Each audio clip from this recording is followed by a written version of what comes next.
I go with you. I'm just starting out.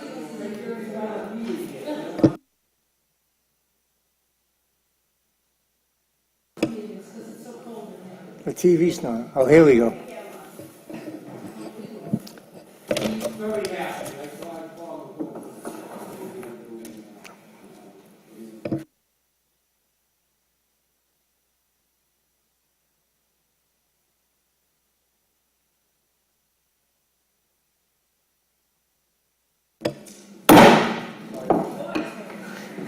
Good evening. This is the Legislative Affairs Committee of the Revere City Council for December 3rd, 2018. Madam Clerk?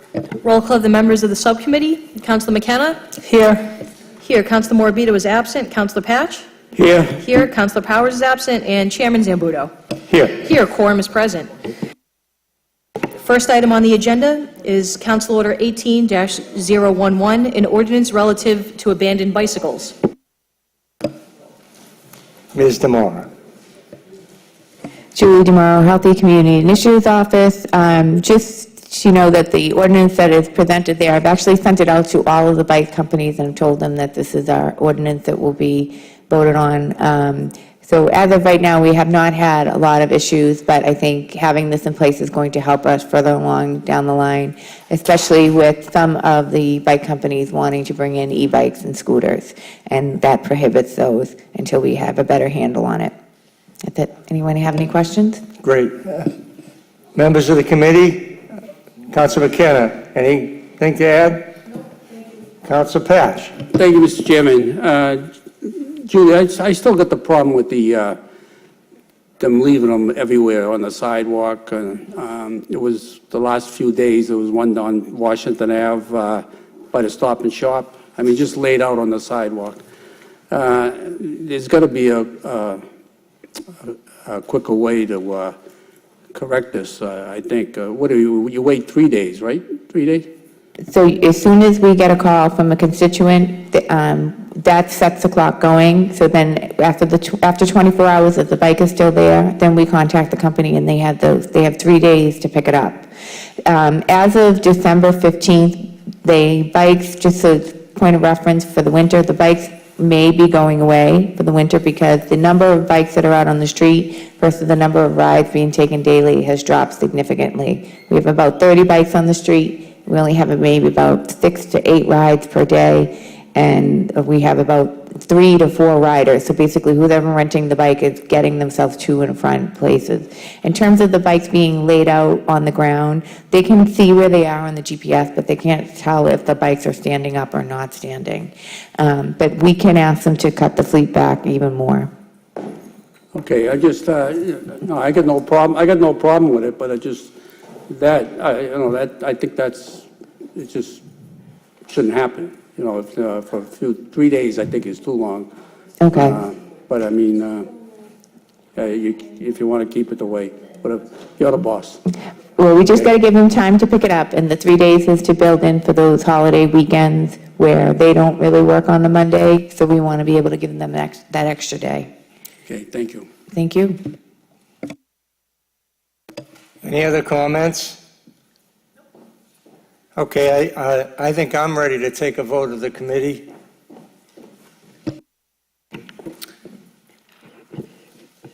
On the ordinance relative to abandoned bicycles, Councilor McKenna?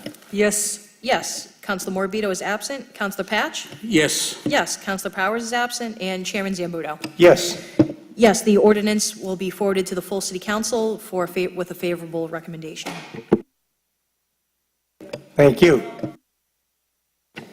Next item on the Legislative Affairs Subcommittee agenda is an ordinance relative to snow, slush, and ice on sidewalks.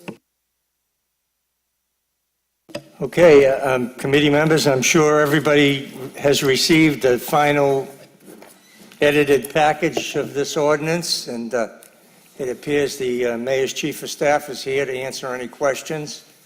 So, Councilor McKenna.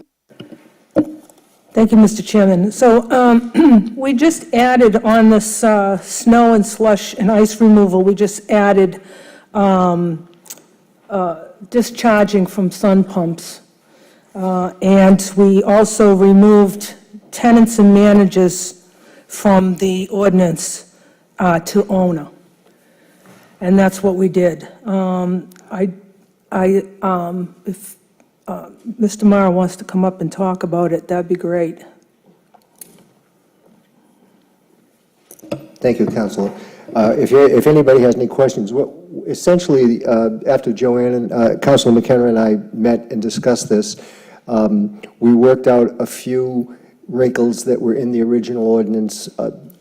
Most important probably was removing, as Councilor McKenna said, removing the reference to tenants or managers of property, and by vesting the responsibility for snow removal, slush removal, ice remediation, strictly in the owner of property, it will allow inspectional services to bring the enforcement of the ordinance under the ambit of Chapter 40U. So, because Chapter 40U only recognizes responsibility in owners, not in residents of the property. If an owner, and we've specifically written into the ordinance that the responsibility under the ordinance cannot be delegated by lease, or the civic responsibility cannot be delegated by lease or other agreement. So if a property owner makes an agreement with their tenant, that's fine. If the tenant doesn't do what he's supposed to do, we're still ticketing the property, potentially ticketing the property, and it's the owner that's responsible, and then the issue is between owner and tenant with with who's actually going to pay for it. The other addition that we made, as Councilor McKenna brought out, was the specific reference to sump pumps. When you consider what a sump pump does, it doesn't create an immediate hazard, it just makes the sidewalk wet or creates a puddle. So what the problem that happens is of course, when it freezes. So the ordinance, with the section of the ordinance that specifically refers to sump pumps, suggests the owner's remediation of the problem. And there may be certain ways to do that. They could perhaps redirect the flow of where a sump pump discharges. In some cases, we understand, and we discussed this with City Engineer Nick Rystrom, there are some properties where really that isn't an option. You'd simply be pumping into somebody else's yard.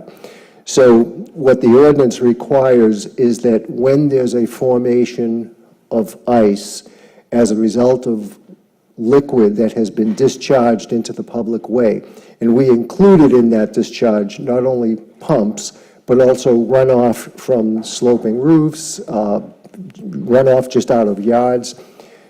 When there's a hazard, a public safety hazard that is formed as a result of that, as a result of the formation, the sump pump causes the puddle, the ice causes the formation of ice, the owner of the responsibility is required to take some remediation efforts, whether it's to remove the ice, and where that is, as we know, sometimes impossible, cover it with salt or sand or some de-icer that will make it less slippery.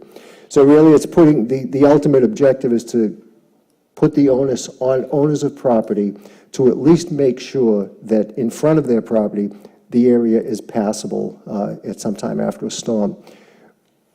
Part of this ordinance that I did not play around with, and I think we talked about just to see what this body decided to do, was the amount of time that you permitted an owner to take these remediation efforts. The ordinance, when we first started playing with it, had 3 hours. Some of the research that I did suggested that other cities and towns were giving a little bit more time than that, as much as 24 hours. So that's up to you. I mean, I don't think we can ask anybody to be, held to this unless you give them 24 hours. I mean, I don't think it's realistic. I'd like to say 4 hours. You got to have but that's not realistic. I mean, realistically, if you demand 24 hours, now you've given them enough time to get it done. I tend to agree with you, Councilor, but that's completely within the discretion of this body. Yeah. Councilor McKinnon. Thank you, Mr. Chairman. So I've had a number, and this is why it came up, this discharge from the sump pump pipes. I've had a number of calls from people. The thing is that a lot of these people can bury them or put them in a different spot than coming out on the street. So I want this body tonight to find out how long do we give these people to move their pipes, if there is an alternative for these people to move their pipes. If, like Mr. Mara said, if they can't move the pipes and the pipes are discharging on the sidewalk, then they have to cover it. You give them 24 hours to cover it with sand or try to remove it. But most of the pipes that I've seen, they could be replaced, repositioned in another place. They don't have to come out on the streets and the sidewalks. Yep. So how long do we give these people? Do we cite them? We give them like a notice and say, you have 5 days or 3 days or whatever it is, and that might be difficult in the wintertime if they're still there. But, we have to put that, and I think in the ordinance too, that we give a certain amount of time. We give them a warning first, and then after 5 days, we cite them, or after 10 days, we cite them for not moving the pipe. Yeah, compounding that Thank problem historically is that the city did, several years ago, undertake that amnesty program regarding sump pumps, and people who responded, the city's at the city's dime, the city then, where a storm drain was accessible, the city went in. What they were looking for were sump pumps that were tied directly into the sewage system, and which of course got the city in trouble. So what the city offered to do with everybody that had a sump pump was that the city would then first inspect it to see whether it was tied into a sewer line. If it were tied into a sewer line, it would then be corrected and so that it would discharge into the storm drain. Some people simply ignored the amnesty altogether. And those who did, I think maybe among those, and I say this based on speculation, but I think many who ignored the city's plea to have the inspections done by the city's contractor, I think those might be the people whose storm drains continue to just discharge aimlessly out into the street. I'm not positive about this, but I think that the engineering department actually has a data sheet of compliant properties where the properties that were inspected and then remediation efforts were either suggested or actually implemented.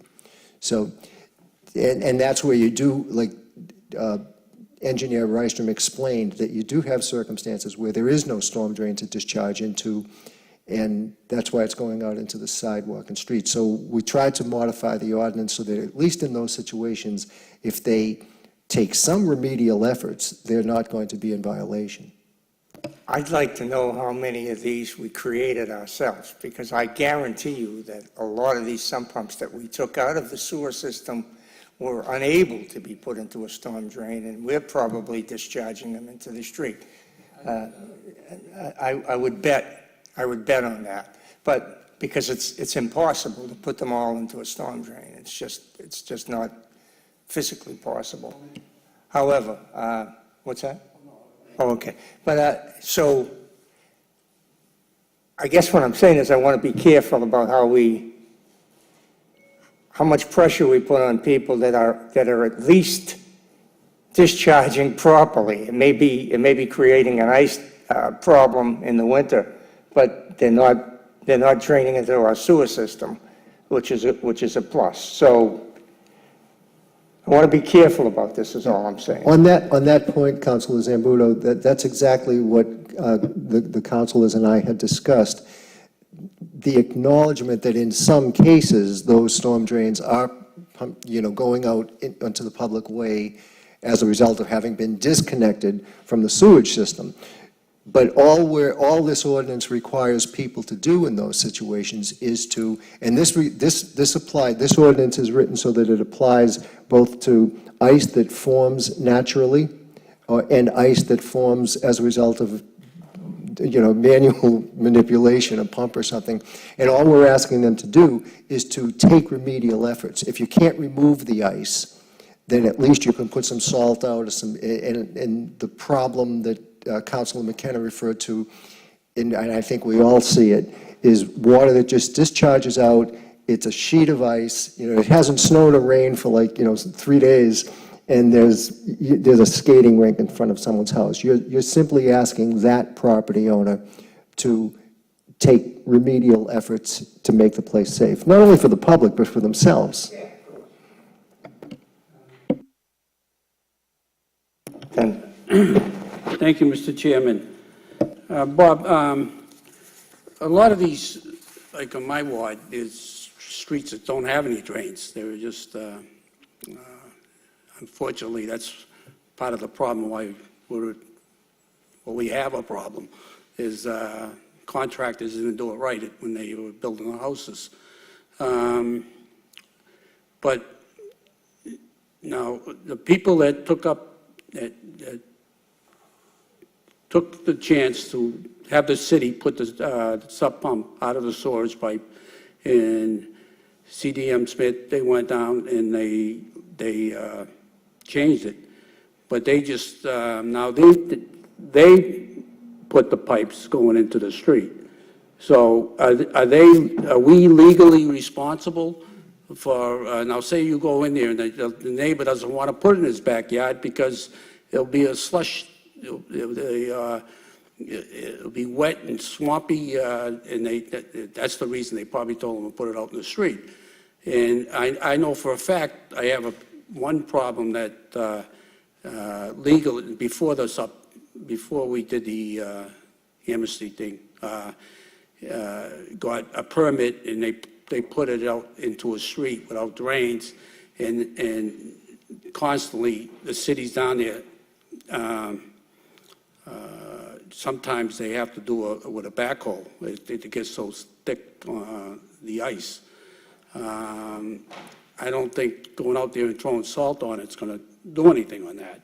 So I'm sure he ain't going to like putting that pipe back into his backyard. I mean, that's how much water that comes out of his sump pump.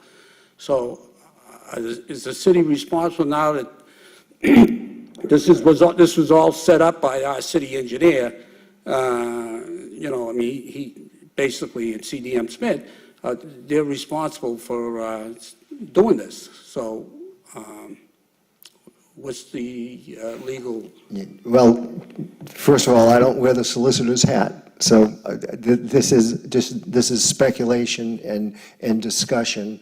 In the ordinance, our ordinance doesn't really address that. But to the extent of legal responsibility in the city, I really wouldn't see the basis for that.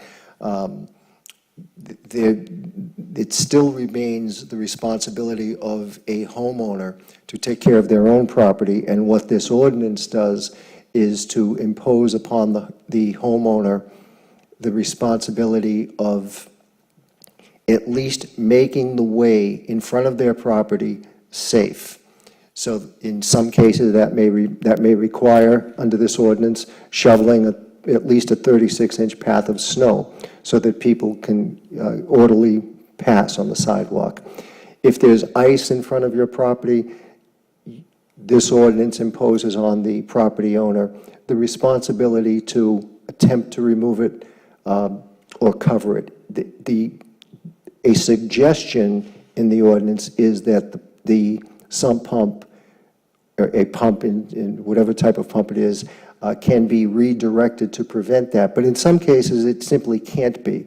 And what we were careful to do in this ordinance, at least we were careful to attempt to do, is to acknowledge that those circumstances do exist in some properties throughout the city, and make the duty or the act that we are requiring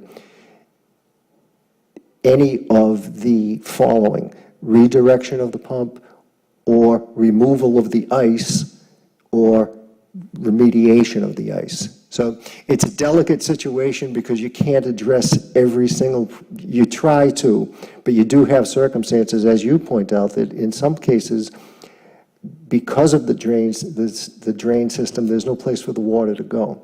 But like with anything else, it still remains a property owner's responsibility to maintain their property, and this is imposing some sort of civic duty to maintain the public way as well. Because ultimately what they are doing is creating a public hazard. Thank you, Bob. Thank you. Councilor Novoselsky.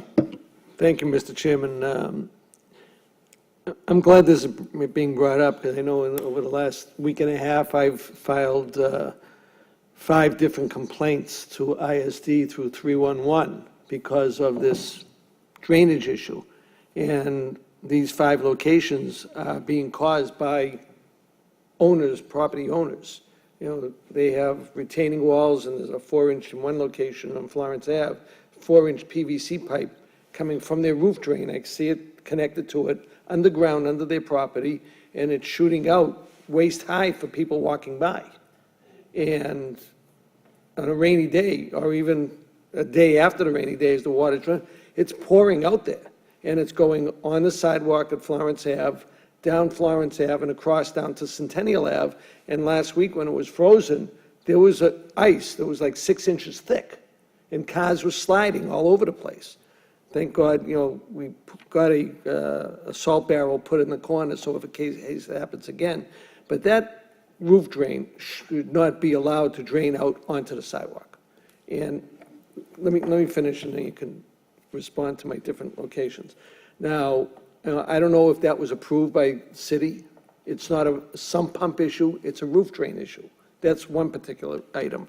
The other items are, you know, we have the sump pump issue coming out of the sewer. That was what you were talking about a little while ago, Bob. And then there's the sump pump issue that's just pumping out and down people's driveways, out onto the street. And then you have the roof drain issue, and then you have natural springs. Now, if people go up by Dunkin' Donuts on American Legion Highway, by John Mooney Road or Harris Street, there's water coming down there. I thought it was a leak or something. I called water department. It's natural water. There are springs in this city up in the top of the hills, and people have pumps in their homes just to pump it out from the top of a hill. Who would think that the people at the top of a hill need a pump to pump water out of their cellar?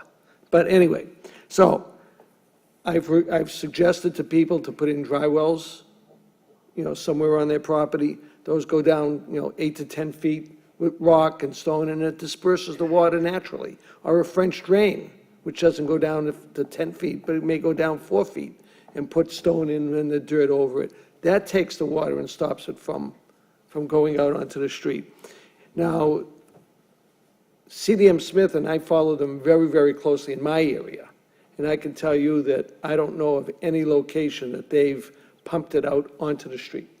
They have found ways to run even 100 feet to a catch basin to go on Hitchborn Street, Lower Hitchborn Street.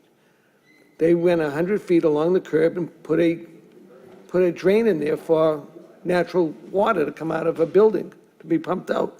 So right now, there is nothing in the books that can penalize or stop anybody from pumping water out onto the street, except for the residuals of what happens after the fact. And I think we have to try and stop that as much as possible. And I think we have to stop the roof drains out onto public property, sump pumps of just natural water out onto public property. It has to stop. We have to stop it somewhere. I know it's going to cost people money, but it's better than having a dangerous situation and somebody get hurt. So, you know, I'm looking at this very closely. I don't know if we're going to make a decision on this tonight, but I think something has to be done. And making people cover in front of their property on the sidewalks is part of a good move. And we have to start somewhere, but.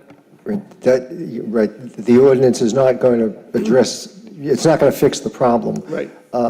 But I know that Councilor McKenna and Councilor Janino, when this conversation began a couple of weeks ago, it was to get something on the books, because there was really nothing on the books that addressed, nothing specifically on the books that addressed sump pump and runoff. There was some indirect reference to it. There was language in the existing ordinances that made it certainly within the reading of that ordinance that it could address these situations, but it was clear that to make something more direct and more specific, we were better off. But, and regarding time-wise after a storm, you know, I think 24 hours is a reasonable amount to give people time to do it, because if something happens in the middle of the night at midnight, and you give someone 3 hours to clean it, there's nobody around in 3 hours.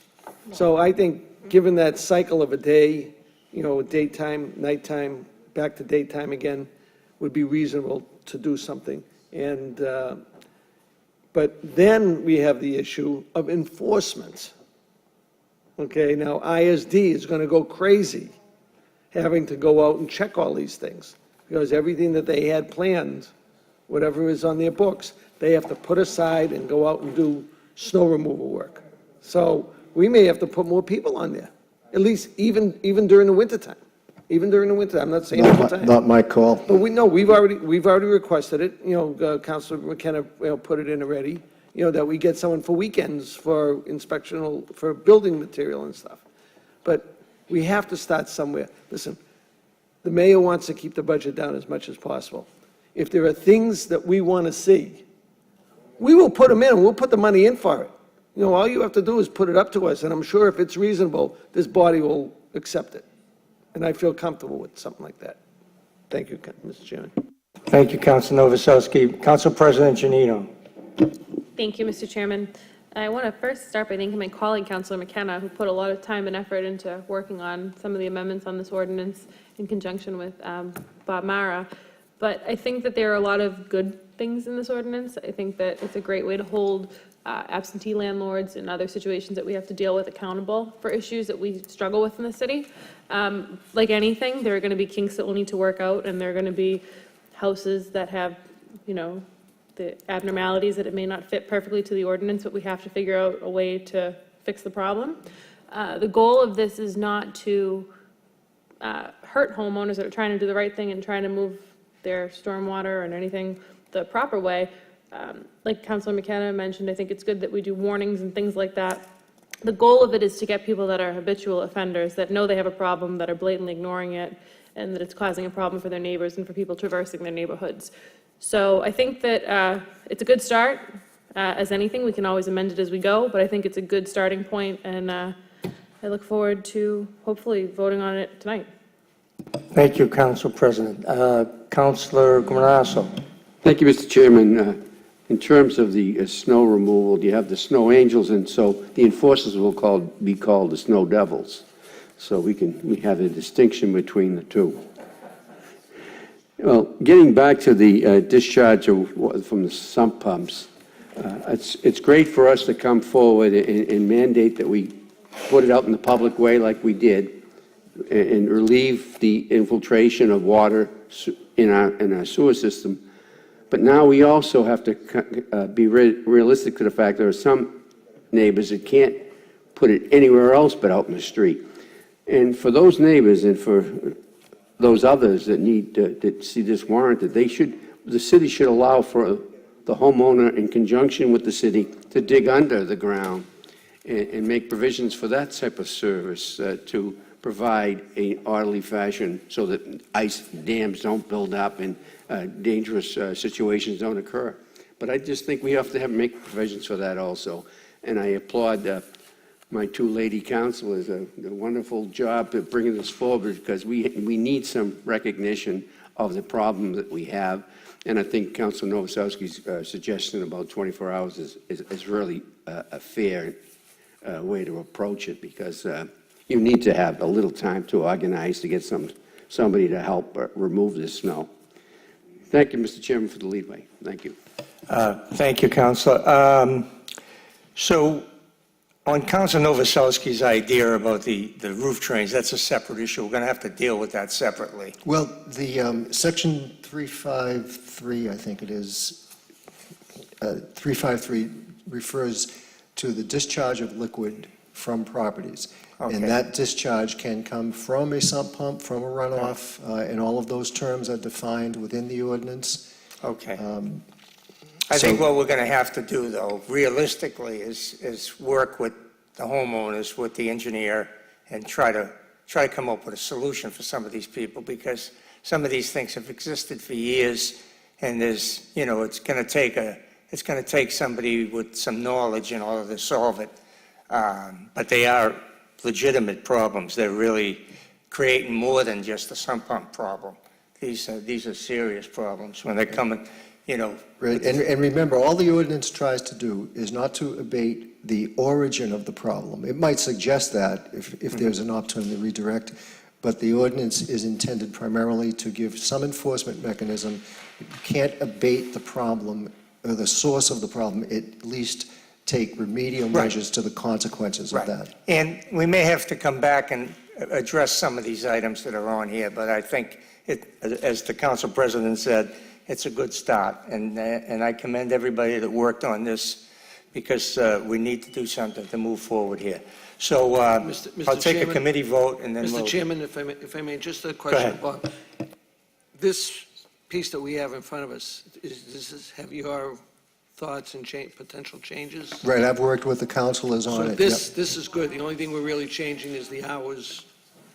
Yeah, the time and there was one typo in section 1204353B. I don't know if that made it to the final. It did? Okay, then there, it's, So anything that says 3 hours should be changed to 24. Is that, We already know that. is that right? Okay. Okay. So we'll take a vote of the committee, and then we'll send it to the council. We're running into the Ways and Means Committee meeting time frame here, so let's get this going. Thank you. On the amended version of the ordinance relative to snow, slush, and ice on sidewalks, Councilor McKenna? Yes. Yes. Councilor Morbido is absent. Councilor Patch? Yes. Yes. Councilor Powers is absent, and Chairman Zambudo? Yes. Yes, the amended ordinance will be forwarded to the full city council for consideration. That concludes the Legislative Affairs Committee meeting. Thank you all for your attendance. With the bike thing. They passed. It passed.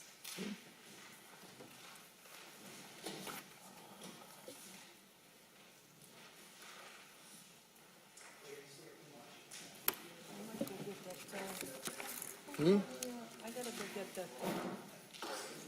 that heater. I'm freezing. Do we do anything with this? Yeah, I don't know. Tony, I'm sorry.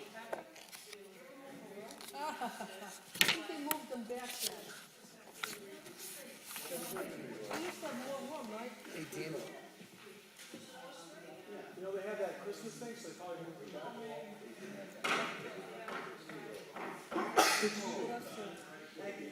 Hey, Ashley, am I on the Ways and Means?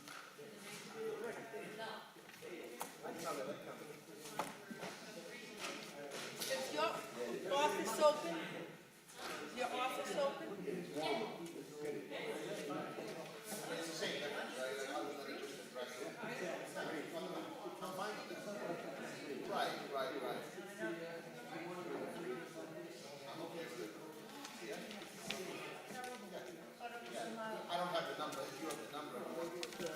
Hey, Arthur, do you have appointments today?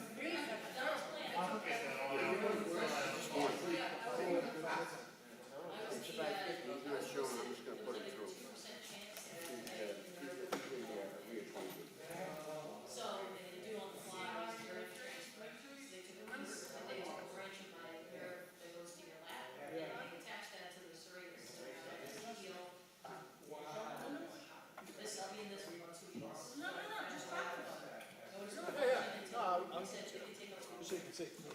Give us.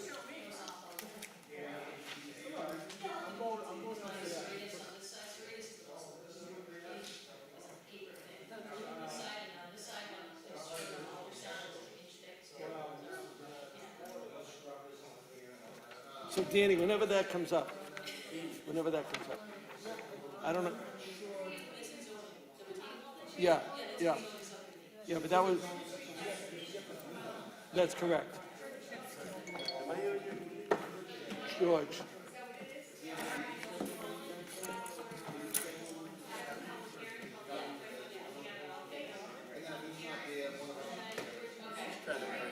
That's all, yeah. Good.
The December 3rd meeting of the City Council Subcommittee on Ways and Means will now come to order. Will the clerk please read the roll? Roll call of the members of the Ways and Means Subcommittee. Councilor Guanasso? Here. Here. Councilor Morbido is absent. Councilor Patch? Here. Here. Councilor Rotundo is absent. And Chairman Rizzo? Here. Here. Quorum is present. One item on the agenda that we have is a communication from the Retirement Board requesting acceptance of Massachusetts General Laws, Chapter 32, Section 20, Subsection 6, relative to the Retirement Board member compensation.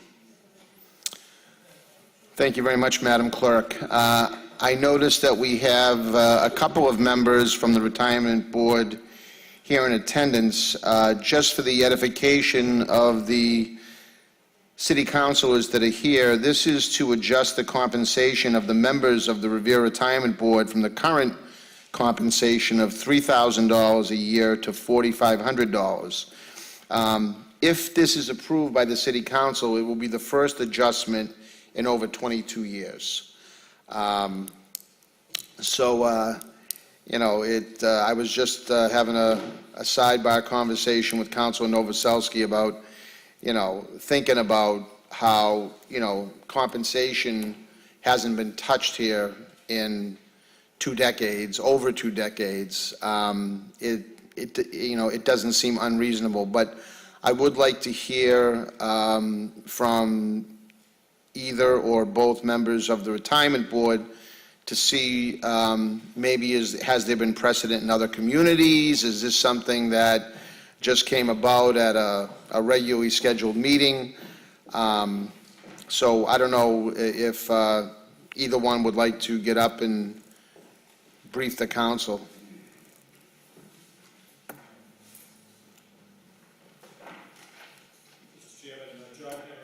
Chairman of the Retirement Board. This law was enacted several years ago, and more cities and towns, retirement boards are joining on to accept this new increase in compensation. Retirement boards are faced with a lot of new tasks that they never had before. We're required to be certified on educational training programs during our terms of office.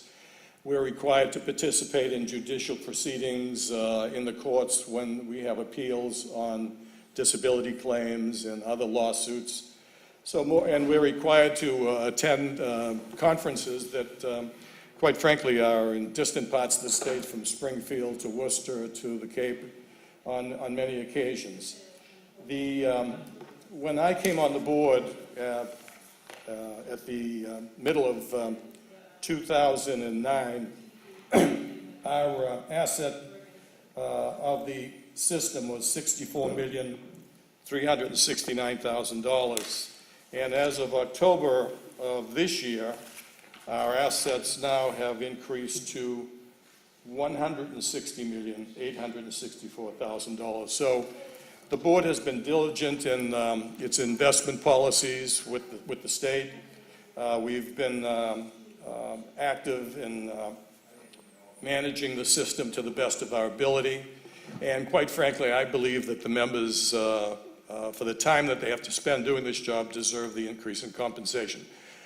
The other part of it is this is not a tax levy appropriation. This is the appropriation will come from the retirement fund and not from the taxpayers.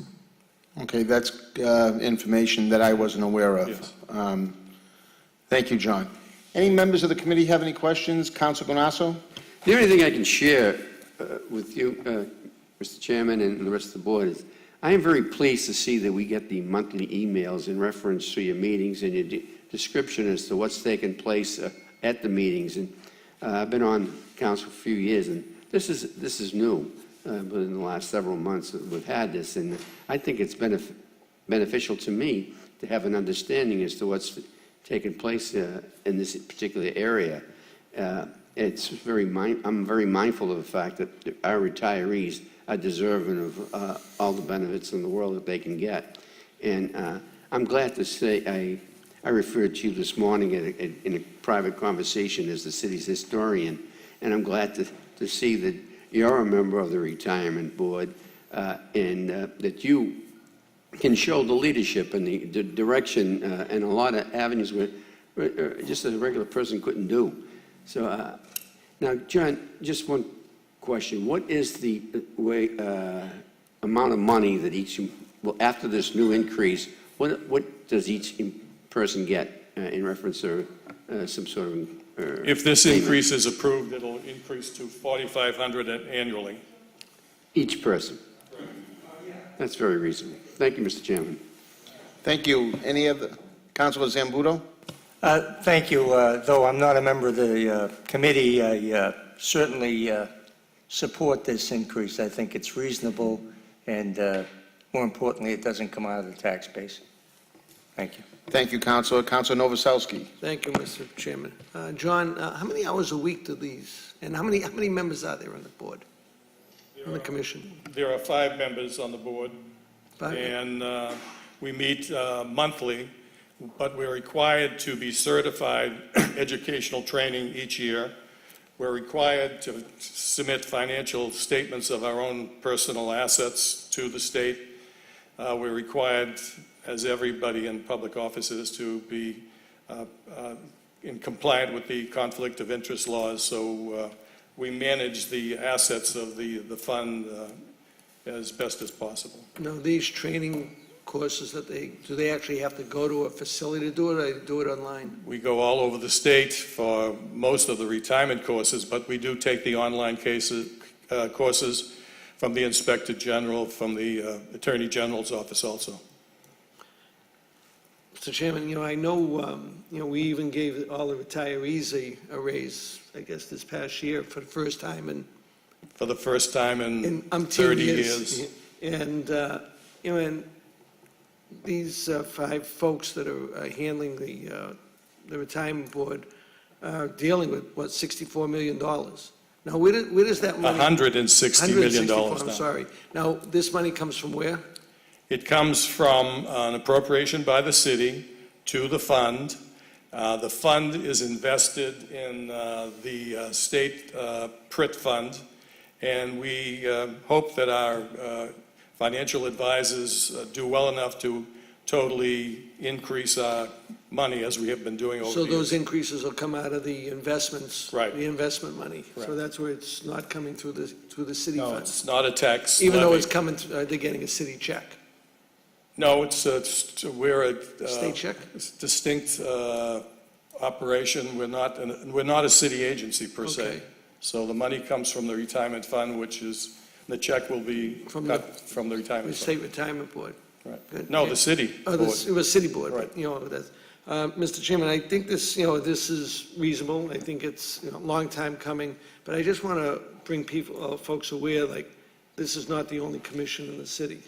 And you have several boards and commissions where people are paid for the time that they put in, even though it's once a month or times that they may have to go to classes. And I'll just use the licensing commission as a example. I know a lot of these boards that we have and commissions haven't had raises since George was the mayor, when he first set it up at $800 a month, a year, annually. So that's $66 a month that they get for the time that they put into their, and, maybe it's time that we have to look for them. Things are doing pretty well for the city. And, the shop money, give them, make it $1,000 for every board, board to, instead of the 800. But, I think maybe we should send the communication to the mayor and make that suggestion. And I think it's time, I remember when I was on the planning board, I was getting $57 a month because it was 66, 67, and they took out taxes for state and federal. So I was only getting $57. And, John was aware of that, and I know there's a lot of things going on. So, I hope that this subcommittee will make that recommendation to the council and have the mayor look at all the boards and commissions in the city to make the appropriate changes. Thank you. Thank you very much. Yeah, I mean, it's never a popular topic to talk about, pay raises. In this particular case, where it's coming out of a state retirement fund, it really has zero impact to the taxpayers. But I do agree that, when you start looking at some of these boards and commissions where, the rate of pay has been the same for over 20 years, I mean, could any reasonable person think that somebody who was making X 20 years ago should be still making X today? It does seem like it should be tweaked somewhat, because a lot of these boards and commissions have to put a lot of time and effort. The ones that come to mind for me is the Zoning Board of Appeals, awful lot of work that's done there. The License Commission, awful lot of work that's done there. I'm sure I'm like leaving some out. The Planning Board, I mean, they've got to review all the different zoning changes and amendments that they get presented with. So, people might not see it, but the work is being done. And in this case, it's been 22 years since it's been amended. And when you look at it, forget the fact that it's, not being funded by the taxpayers, but you're talking about a $7,500 a year expenditure. I mean, in a budget that now has grown to over $200 million. So, it is negligible, but it's not negligible for the people who serve on the board itself. So, I am absolutely in favor, and it's amazing.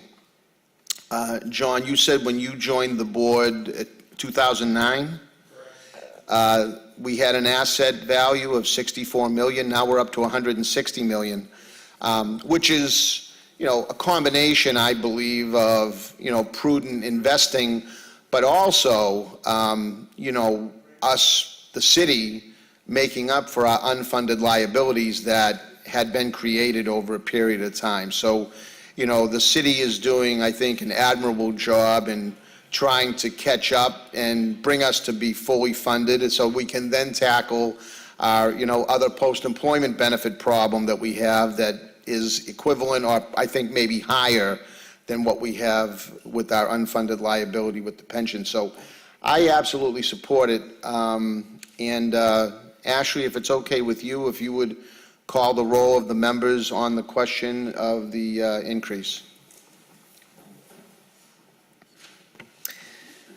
On the acceptance of Massachusetts General Laws, Chapter 32, Section 20, Subsection 6, relative to retirement board member compensation.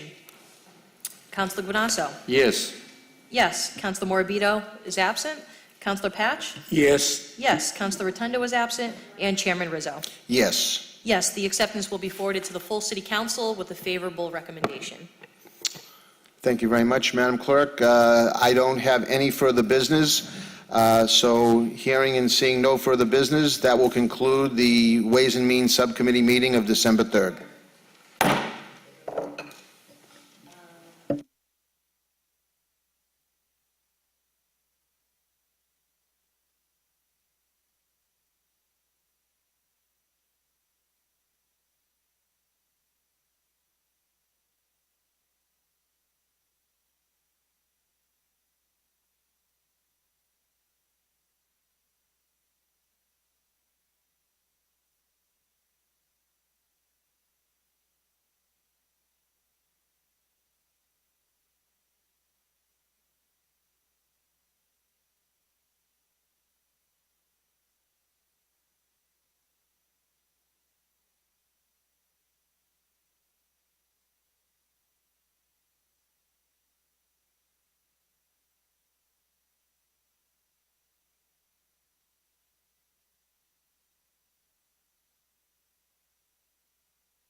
Good afternoon and welcome to the Appointment Subcommittee meeting of December 3rd, 2018.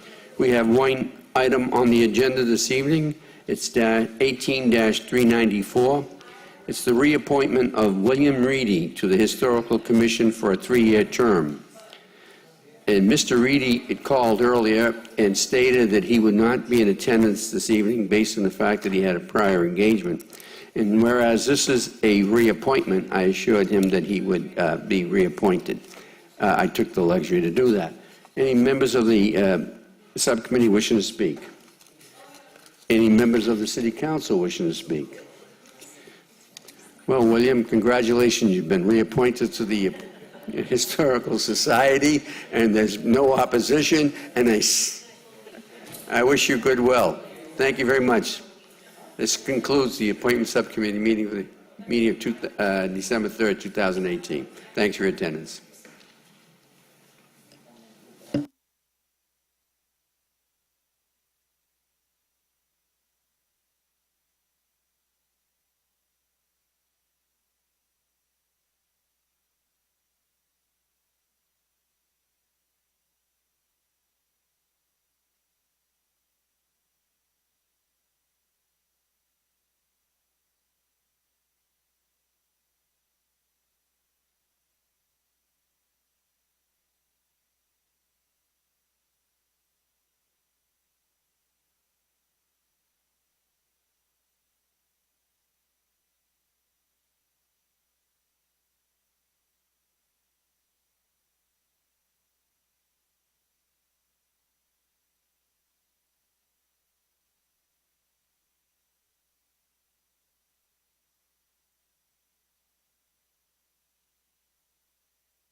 Good evening, everyone. This is the December 3rd meeting of the Revere City Council. Would everyone please rise to salute the flag?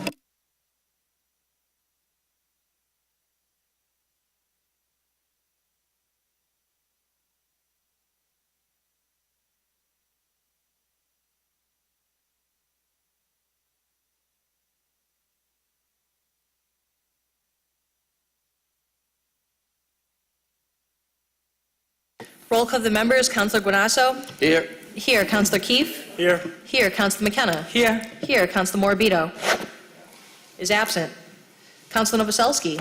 Here, Councilor Patch. Here, Councilor Powers. Here, Councilor Rizzo. Here, Councilor Rotundo. Present. Here, Councilor Zambudo. Here. Here, and Council President Janino. Here, quorum is present. Approval of the journal of the regular meeting of November 26, 2018. So move. Madam Clerk, I'm just going to take a moment of silence, if we can. Over the weekend, we lost the 41st President of the United States, George H.W. Bush. So if we could all just take a quick moment of silence to honor him and his service to our country.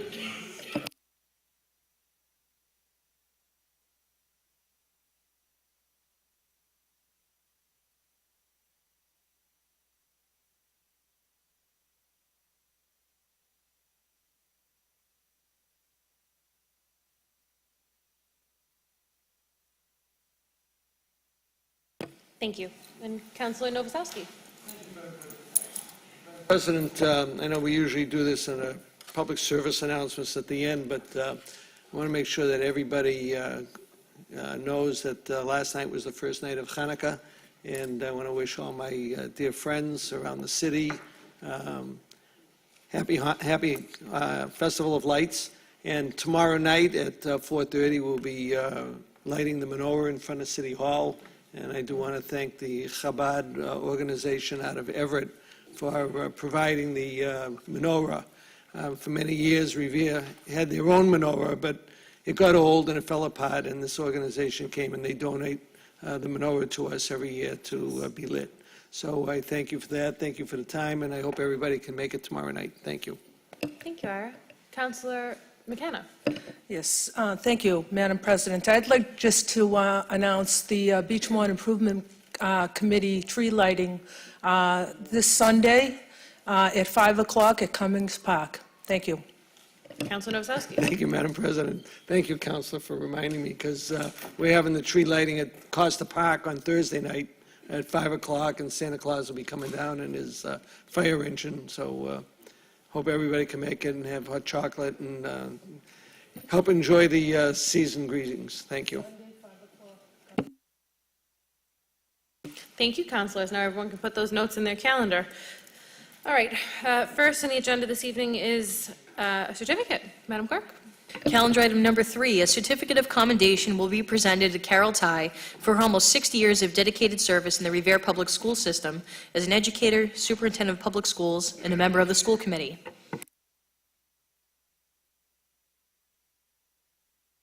So at this time, I'm going to welcome up Ms. Carol Ty and my colleague, Council Vice President Joy McKenna.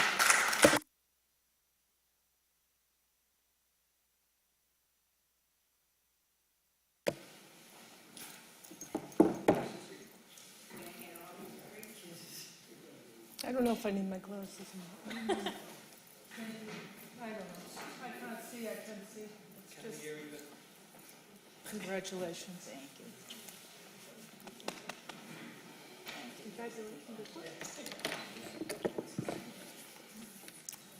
So I would like to say a few words about Carol Ty. Carol Ty is one of the most generous people I know. She goes above and beyond the call of duty for the city of Revere and the people who live here. For 35 and a half years, Carol was an English teacher at Revere High School and served for 33 years as a union officer. She later went on to become the superintendent for Revere Public Schools for 6 years, and for the last 17 years, Carol has been a member of the Revere School Committee, and she also is an active member of many organizations in Revere. Not only is Carol my good friend, but she has been my mentor for the time I became a teacher to the president of the Beachmont Improvement Committee and now as city councilor.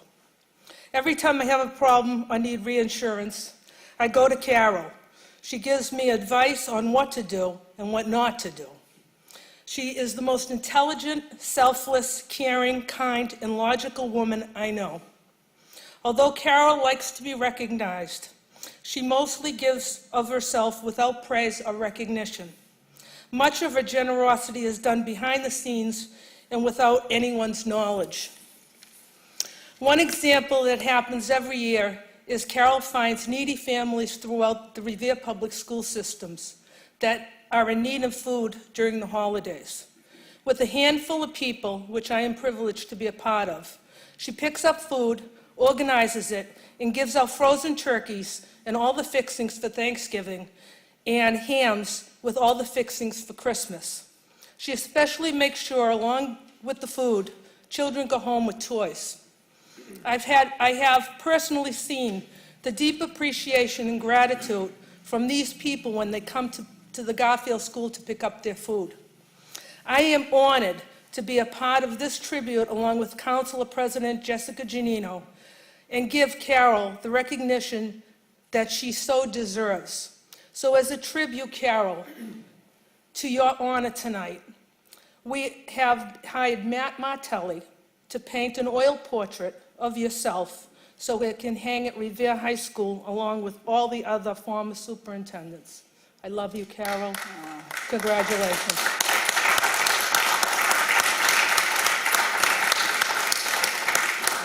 Yes. Thank you. Of course. Congratulations. Thank you. Do you want to speak? Or no? Well, it's really been my privilege to serve.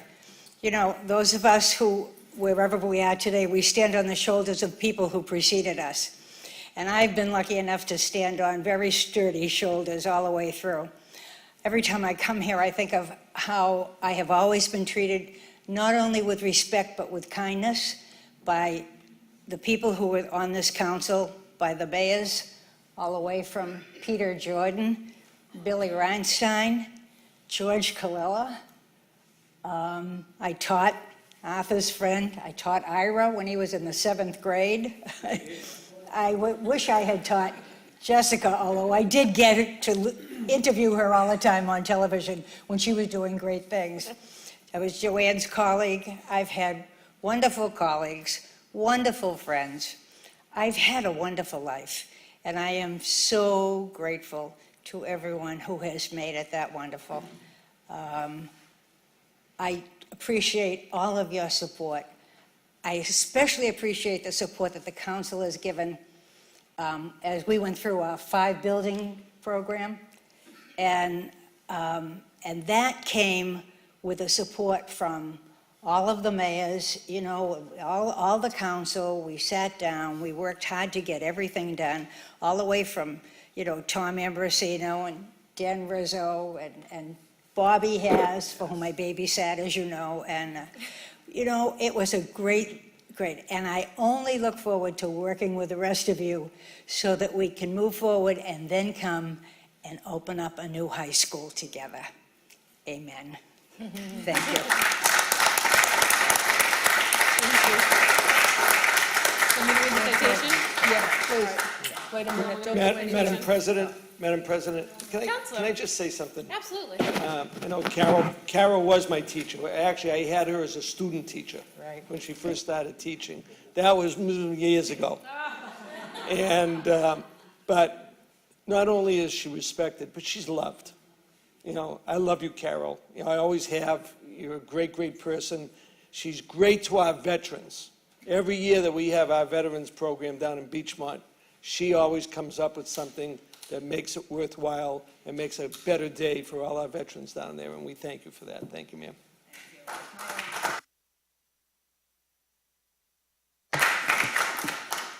Thank you. I'm going to read the citation that we'll be presenting this evening. City of Revere Certificate of Commendation.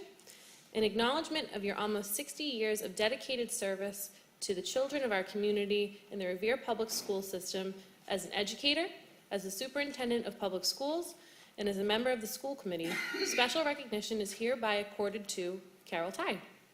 In witness whereof, this certificate of commendation is gratefully bestowed by the City Council of the City of Revere, Massachusetts, on behalf of its citizens, this third day of December in the year of our Lord 2018, and of the independence of the United States of America, the 242nd. Signed by City Clerk Ashley Melnick and myself. Thank you so much. Congratulations. Thank you. Let's open this.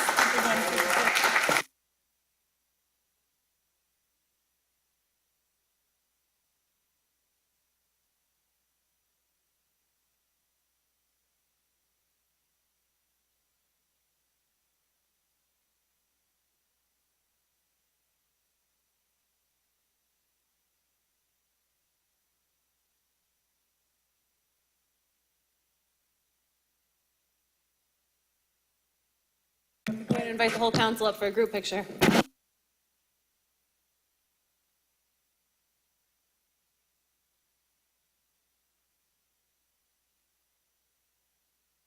I also want to recognize our mayor, Brian Arrigo's here.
Madam President, Yes.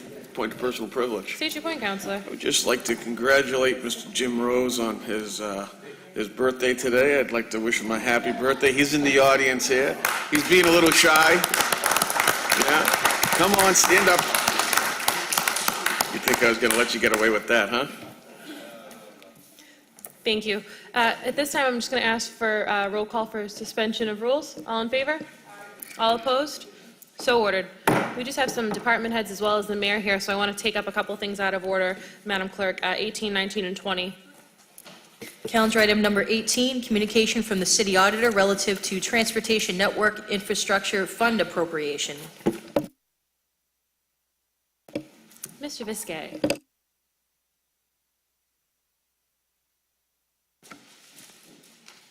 Hello, good evening, Richard Viskey, City Auditor, 281 Broadway, Revere. Come before you tonight to request an appropriation from this revenue that the city now gets. Every ride that originates through Uber or Lyft or any kind of those transportation companies, we receive a dime for every ride that originates in this city. Believe it or not, the city of Revere was, I think, the 11th most popular pickup point in the Commonwealth. Over 722,000 rides originated in the city of Revere, which resulted in $72,214 from the Commonwealth to the city that can be used for transportation and infrastructure-related items. So I'm here before you just as a perfunctory that we receive that money per the Department of Revenue. It needs to be appropriated by this body, so I'm recommending that we put that into our highway road repair account so that we could do some necessary transportation and infrastructure work, and I'm here to answer any questions if need be. This is great, thank you. Any councilors? Councilor Rotundo. What about, Mr. Mayor, you can obviously chime in and give me a better idea. What about a senior shuttle? That shuttle's the last time I looked at it was a little bit older. I'm not sure if this money would actually fit into that, but I think it would deem a purposeful thing. Maybe get a bigger one and we could accommodate more people, but you know the needs better than I do in that respect. Two things, Counselor. One, the money has to be spent on infrastructure such as roads, bridges, and roadway infrastructure. Number two, we were able to purchase a new senior van pretty recently. It just got delivered, I want to say 2 or 3 weeks ago, and that is a 12-passenger van, brand new. Previously, we had been relying on the goodwill of other folks to donate vans. So we, in the reviews that we did, the financial reviews that we did, we found some money. We will appropriate that money for a new senior shuttle van. So that has been done. Probably want to buy another one soon, but I think we're well on our way with one new one that can last a good long time for us. Thank you. Thank you, Counselor. Counselor Powers.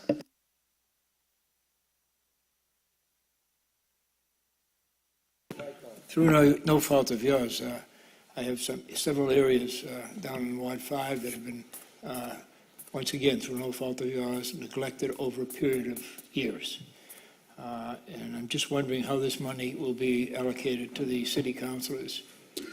So we are asking that it be put into our roadway capital fund, which is the same fund that we had used when we dedicated, I believe it was $500,000 from free cash last year. So that's that same fund that we're enhancing what we get in Chapter 90 on top of what the city can provide. So this is the city funds that we use for street and sidewalk repairs. Thank you very much. You're welcome. Thank you. Anybody else? Madam Clerk, roll call. Shall the City Council appropriate $72,214 to account number 40011-497-000 Roadway Capital Fund? Councilor Guanasso? Yes. Yes. Councilor Keefe? Yes. Yes. Councilor McKenna? Yes. Yes. Councilor Morbido? Yes. Yes. Councilor Novoselsky? Yes. Yes. Councilor Patch? Yes. Yes. Councilor Powers? Yes. Yes. Councilor Rizzo? Yes. Yes. Councilor Rotundo? Yes. Yes. Councilor Zambudo? Yes. Yes. And Council President Janino? Yes. Yes, the appropriation has been approved. Calendar item number 19, communication from the mayor regarding a park-it ticket amnesty program. Mr. Mayor. Madam President, members of the City Council, before you tonight is an order for your approval to implement a parking ticket amnesty program for the holidays. And essentially, the city would be waiving parking violations up to $30 in exchange for a new in-the-box toy of similar value. We would run this amnesty program until December 21st so that we could actually distribute the toys to our Revere students. We know that similar programs have been done in other communities in the Commonwealth, and we figured this would be a creative way to give back to some needy children in our community. So I am recommending and asking for approval of the order that's before you. Thank you. If you have any questions, myself or the parking director are here. Madam President, Counselor. through you to the mayor, just considering how certain items cost at a higher value, would you be remiss to go at $50? So we wanted to do 30 because that is the average kind of ticket value that we figure. Okay, gotcha. And what we are doing is saying up to 5 tickets. Okay. So if somebody comes in with a $200, gift, we'll do up to 5 tickets of $30 each. So that the public knows that it's $30 up to $150 in total. Right, exactly. Any other counselors? Madam Clerk? Thank you. That upon payment of an unpaid parking fine and the donation of a new unused toy of similar or greater value for donation to a worthy charitable purpose, the parking director, beginning on the day of this order and ending at the close of business on December 21st, 2018, shall waive up to $30 per ticket, maximum 5 tickets, in unpaid parking fines as provided in Section 10.48.160 of the revised ordinances of the City of Revere.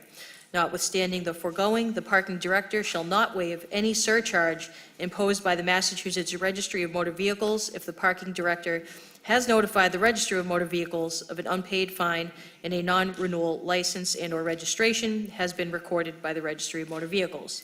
Counselor Guanasso? Yes. Yes. Counselor Keefe? Yes. Yes. Counselor McKenna? Yes. Yes. Counselor Morbido?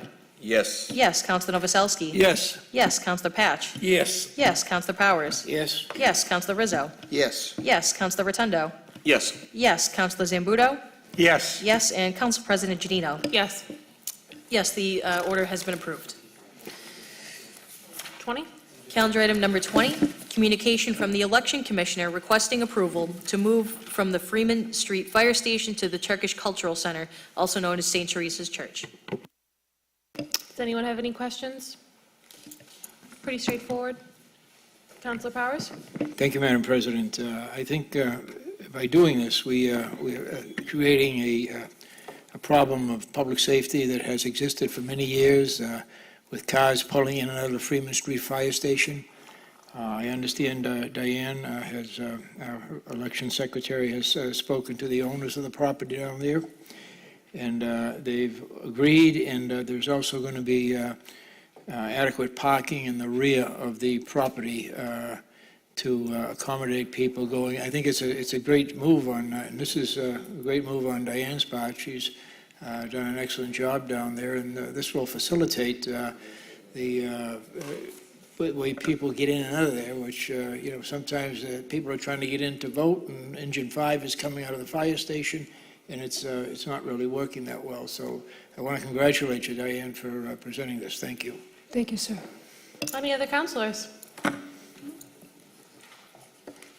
you have anything? Any questions? No? Madam Clerk?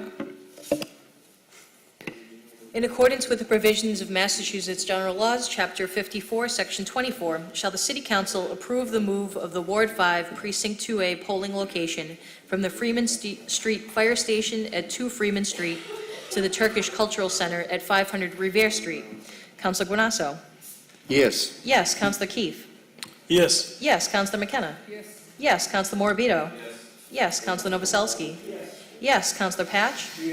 Yes. Counselor Powers? Yes. Yes. Counselor Rizzo? Yes. Yes. Counselor Rotundo? Yes. Counselor Zambudo? Yes. And Council President Janino? Yes. Yes, the move has been approved. I'd just like to thank Councilor Powers for his support and his time. Thank you, sir. Thank you, Dan. At this time, we'll return to the regular order of business. All in favor? All opposed? Public hearings. Calendar item number 4, hearing called as ordered on the application of Array Bavasar, DBA Revere Beach Food Mart, requesting permission from the City Council to install an awning at 161 Shirley Avenue. Hi, good evening. Respect to ma'am. And all of the River Beach and the river in the make the good. So we apply for the in the sign for the business. So can you help for me, please? Thank you. So this is a public hearing, so we'll call any other proponents. Any other proponents? Seeing and hearing none, we'll close that side of the hearing. Are there any opponents? Anyone opposed? Seeing and hearing none, we'll close that side of the hearing. At this time, I'm going to open it up to city councilors. Any city councilors? Councilor Novoselsky. Thank you, Madam President. Madam President, this business is at 161 Shirley Avenue, right opposite Walden Street, right next to the municipal parking lot.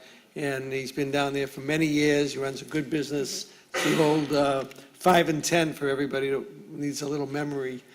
So he's doing a good job. He already painted the front of the building, and it looks nice. And they want to put the awning up and try and dress it up a little more. So I have no problem with this, and I hope it moves forward tonight. Thank you. Thank you. Councilor Rotundo. Thank you. I echo the same sentiments as Councilor Novoselsky. They're on a great business. The property's clean. I support this totally. Councilor Morbido. I've been in the market numerous amount of times. He's doing everything he can to keep the presentation of his building clean and appealing to the eye, so I'm all in favor for this as well. Any other councilors? Madam Clerk? Shall the City Council grant permission to Revere Beach Food Mart to install an awning at 161 Shirley Avenue? Councilor Guanasso? Yes. Yes. Councilor Keefe? Yes. Yes. Councilor McKenna? Yes. Yes. Councilor Morbido? Yes. Yes. Councilor Novoselsky? Yes. Yes. Councilor Patch? Yes. Yes. Councilor Powers? Yes. Yes. Councilor Rizzo? Yes. Yes. Councilor Rotundo? Yes. Counselor Zambuto? Yes. Yes. And Council President Janino? Yes. Yes, the awning permit has been approved. Thank you for big supports. Thank you very much. You're welcome.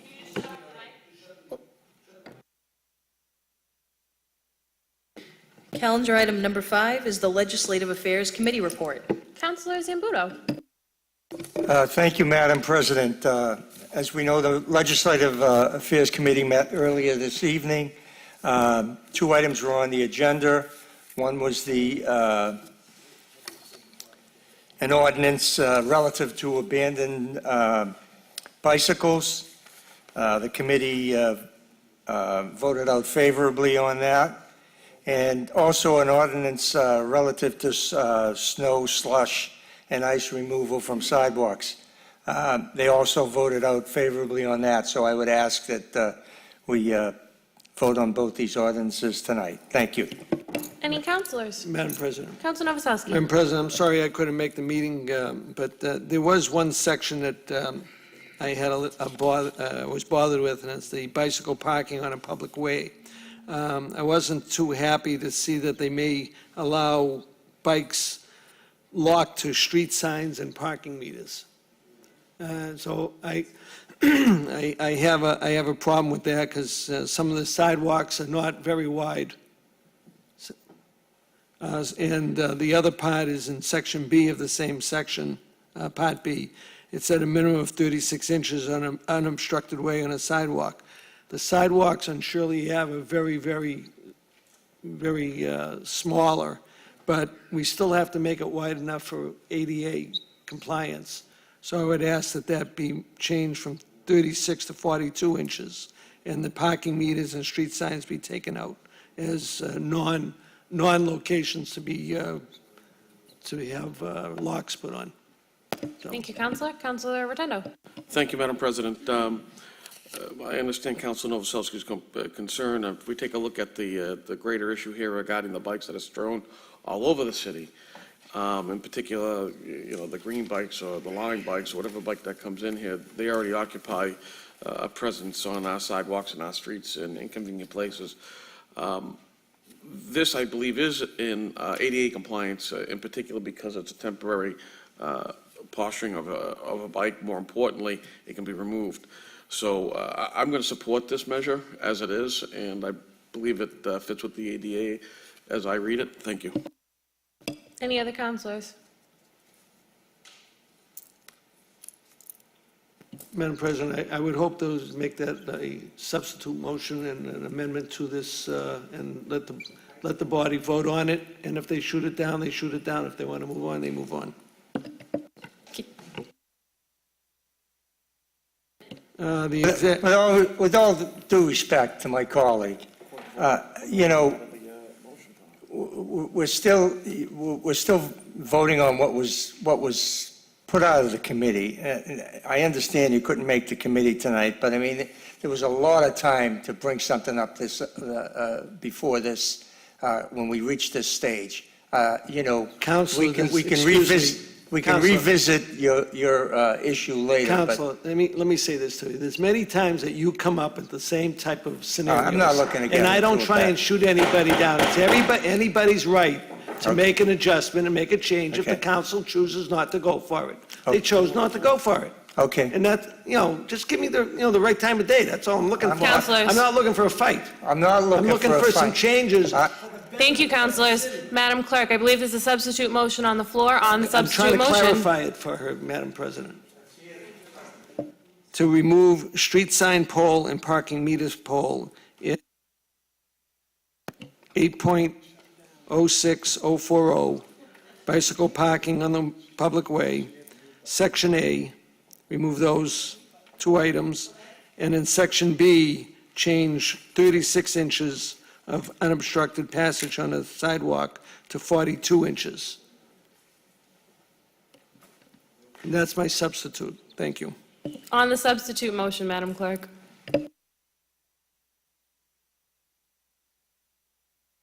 So on the amendments offered by Councilor Novoselsky, Councilor Guanasso? No. No. Councilor Keefe? No. No. Councilor McKenna? Yes. Yes. Councilor Morbido? Yes. Yes. Councilor Novoselsky? Yes. Yes. Counselor Patch? No. No. Counselor Powers? Yes. Yes. Counselor Rizzo? I'm sorry, Madam President. I'm just confused here. Before I vote, I know this isn't a major piece of legislation we're doing here, but can you repeat again what we are I believe we're striking a section? Words. He's looking to remove the ability to chain the bikes to parking signs and meters, and as well as expanding the footage of the sidewalk and street signs. You want them to be able to use? No. Not to use them? Correct. So he's Okay. asking to remove parking meters and street signs, the ability to chain bikes to them. Oh, okay. And expand the width of a sidewalk from 36 to 42. Okay, Madam yes. President, point of order. Yes. I mean, with all due respect, this is illogical right here. It does not take up the length of the sidewalk. A bicycle is no greater than 4 inches thick. I mean, honestly, when you park a bicycle, you don't park at the length of a sidewalk. You don't encumber the sidewalk. It is put on Madam the side. President, point of order, we're under roll call. Yeah, well, Councilor Rotundo? no. I'm a no. Counselor Rizzo voting yes on the amendments. Counselor Rotundo? No. No. Counselor Zambudo? No. No. And Council President Giannino?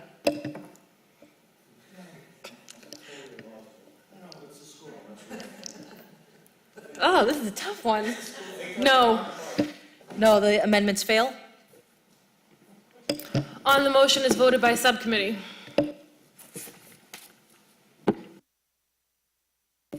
This will be ordered to a second reading. No. Councilor Nowakowski voting no. Ordered to a third and, nope. Votes no in second reading, it's automatically tabled. Oh, this will be tabled.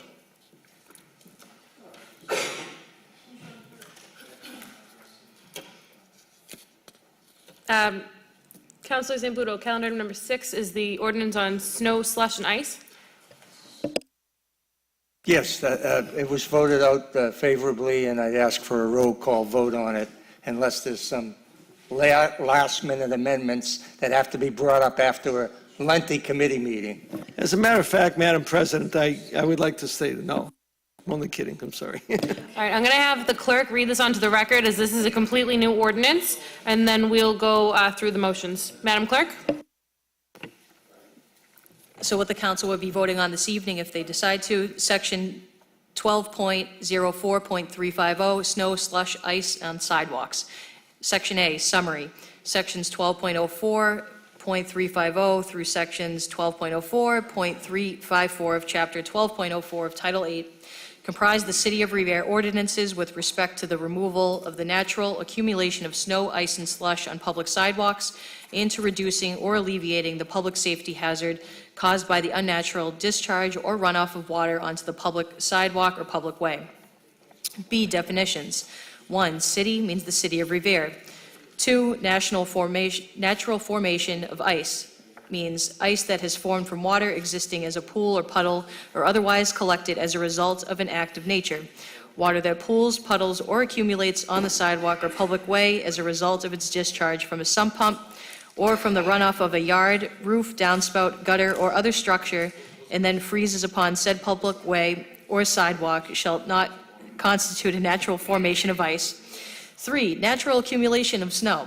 An accumulation of snow occurring as a result of an act of nature and remains in its natural state. 4, owner means a person or persons or other legal entity owning the title to any building or parcel of land, vacant or not. An owner shall include the trustee or guardian of the estate of the holder of legal title, a mortgagee in possession or control of any property, the lawful appointee of a court of the Commonwealth vested with possession and control of a property, the officer, trustee, or board representing the association of unit owners of a condominium existing under Massachusetts General Laws, Chapter 183A. Number 5, public way, publicly owned land that comprises a passageway, however designated or named, designed for travel by any vehicle or pedestrian. 6, runoff. For the purposes of this chapter, runoff shall refer to water or other liquid that flows, drips, drains, spills, or otherwise is directed from a source on private property, such as a yard, roof, downspout, gutter, or other structure. to a place on the sidewalk or public way where it pools, puddles, or otherwise accumulates. Number 7, sidewalk. Any paved area adjacent to a public or private way which is devoted to pedestrian travel, including any accessory ramping and curb cuts connecting the sidewalk to the traveled portion of an adjacent street, and regardless whether such sidewalk is boarded with a curbstone. And 8, sub pump means any pump used to remove water or other liquid accumulated in a basin, floor, or yard of a privately owned property.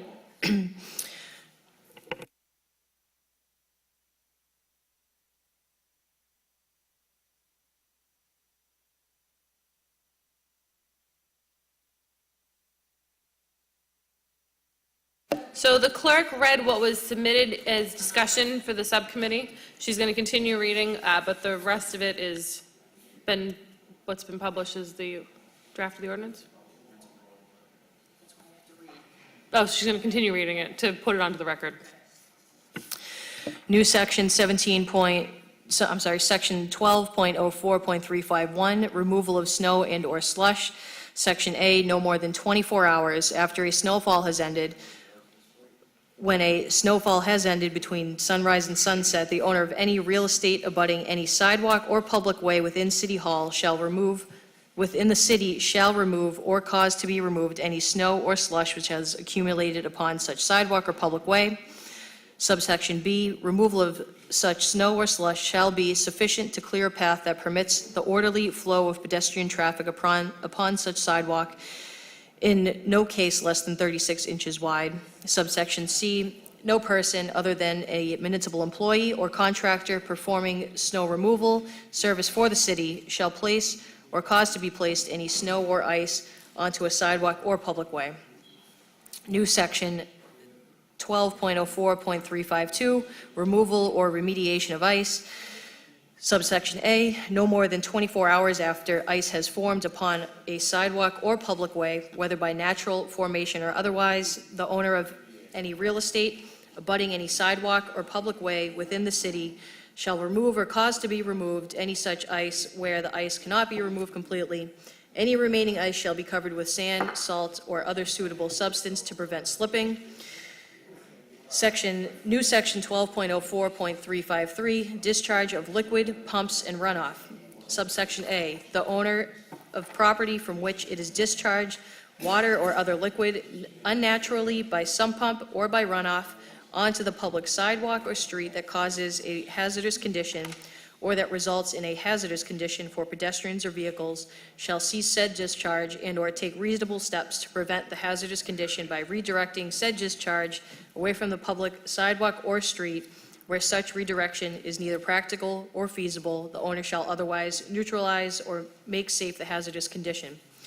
In subsection B, ice resulting from such discharge as described in section A is subject to the provisions of section 12.04.352. And lastly, new section 12.04.354, enforcement and exemptions. Subsection A shall be enforced by the Department of the Inspectional Services. Subsection B, the owner of any dwelling in the city shall be responsible to assure compliance with the provision of this chapter, and such legal responsibility under this ordinance is non-delegable by lease or other arrangement. Subsection C, the owner of any property in violation of the provisions of this chapter shall be subject to the penalty set forth in chapters 1.12, 100 through 1.12190. And finally, subsection D, notwithstanding the foregoing, an owner of the residential property who is age 65 years or older or is disabled shall be exempt from the enforcement and penalty provisions of this chapter. Thank you, Madam Clerk. Now for the quiz. Councilor McKenna. All right. This is a new ordinance. It was voted out favorably by subcommittee. At this time, it's been read into the record, so it's ordered on a second reading as amended. Ordered on a third and final reading as amended. Roll call for engrossment and ordainment as amended. Shall the City Council approve an ordinance relative to snow, slush, and ice on sidewalks as amended. Counselor Guanasso. Yes. Yes. Counselor Keefe. Yes. Yes. Counselor McKenna. Yes. Yes. Counselor Morabito. Yes. Yes. Counselor Novoselsky. Yes. Yes. Counselor Patch. Yes. Yes. Counselor Powers. Yes. Yes. Counselor Rizzo. Yes? Yes. Counselor Rotundo. Yes. Yes. Counselor Zambudo. Yes. Yes. And Council President Janino. Yes. Yes, the ordinance has been approved, engrossed and ordained. Thank you, Madam Clerk. Next on the agenda is the Ways and Means Subcommittee report. I'm going to open it up to Councilor Rizzo to read his report. Thank you very much, Madam President. This had to do with adopting a Mass General law that would adjust the compensation for the retirement board members from its current rate, which it's been set at for the last 22 years of $3,000 per year, and now adopting this Mass General law change would boost that compensation from $3,000 to $4,500. We met here earlier. John Henry, member of the board since 2009, was up here to speak on it. Had explained that the money does not come from the taxpayers, it comes from the retirement system itself.